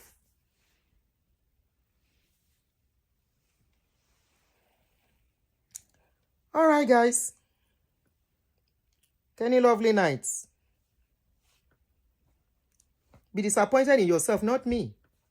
I thought I was protecting you as a brother. And that was my big mistake. Torí anything. You don't come in with anybody. I go on my own and I'm enjoying my peace. I'm enjoying my lonesome. I'm enjoying my lonely road. Lonely on this social media. Like blogger, I mean, if a blogger, anybody don't sort of social media, I don't want that closeness with any one of you. Me fair. Ṣé lórí social media tá ń gbórí ṣìríṣì. Tá ń rórí ṣìríṣì báwọn blogger ṣe ń ṣe ra wọn. Èmi ò fẹ́. Bí ṣe dáwà yìí ti tẹ́ mi lọ́rùn pa. I love my lonely road. And you can't tell me to be loyal to people I don't know. I don't know you. I don't owe you any loyalty. Fáwọn tó ń sọ pé lábòsí mi ò wà loyal. How can I be loyal? I know you. I don't know you. I do me and I move on. And you that I advise you and I move on. Until much, me, mo ko ti block me, ó pẹ́ kí n tó mọ̀ kó block me. Because we don't talk regularly like that. No, kì í ṣe pé máa ń sọ̀rọ̀ regularly bẹ́ẹ̀ yẹn. Of course, I call to check on you once in a while for one or two things tó bá mi sọ. As a big sister, màá kàn pé àbáwo ni o bàbá mi ṣe ń lọ ńbẹ̀ yẹn ṣó wà okay o. Mo kàn ní kí n check ẹ ni o. Those are the things I do with you. Pẹ̀lẹ́ o bàbá mi báwo everything. Ṣé àlàáfíà ló wà báwo ni ṣe ń lọ. Tí n bá dẹ̀ rẹ́ ní mistake lórí page màá pẹ́ pa ilé ìṣe báyìí. And that's it mo dẹ̀ ti move on nìyẹn. Kí lẹ́ṣẹ̀ mi. Ó dàrọ̀ ẹ̀yin tèmi kí ni time? Ẹ jẹ́ n lọ jèrè. Ẹ jẹ́ n lọ. I don't have to dwell on this. Yes, so lonely at the top ni o. Lonely at the top ni. Lonely. Ta ló sọ̀rọ̀ yẹn? I know you want me to sing. Lonely, money on my mind, money. Wọ́n náà gbé aláṣakẹ́ lọ, wọ́n ti ga ṣakẹ́ létí lọ. And the money I want, waiting I want to.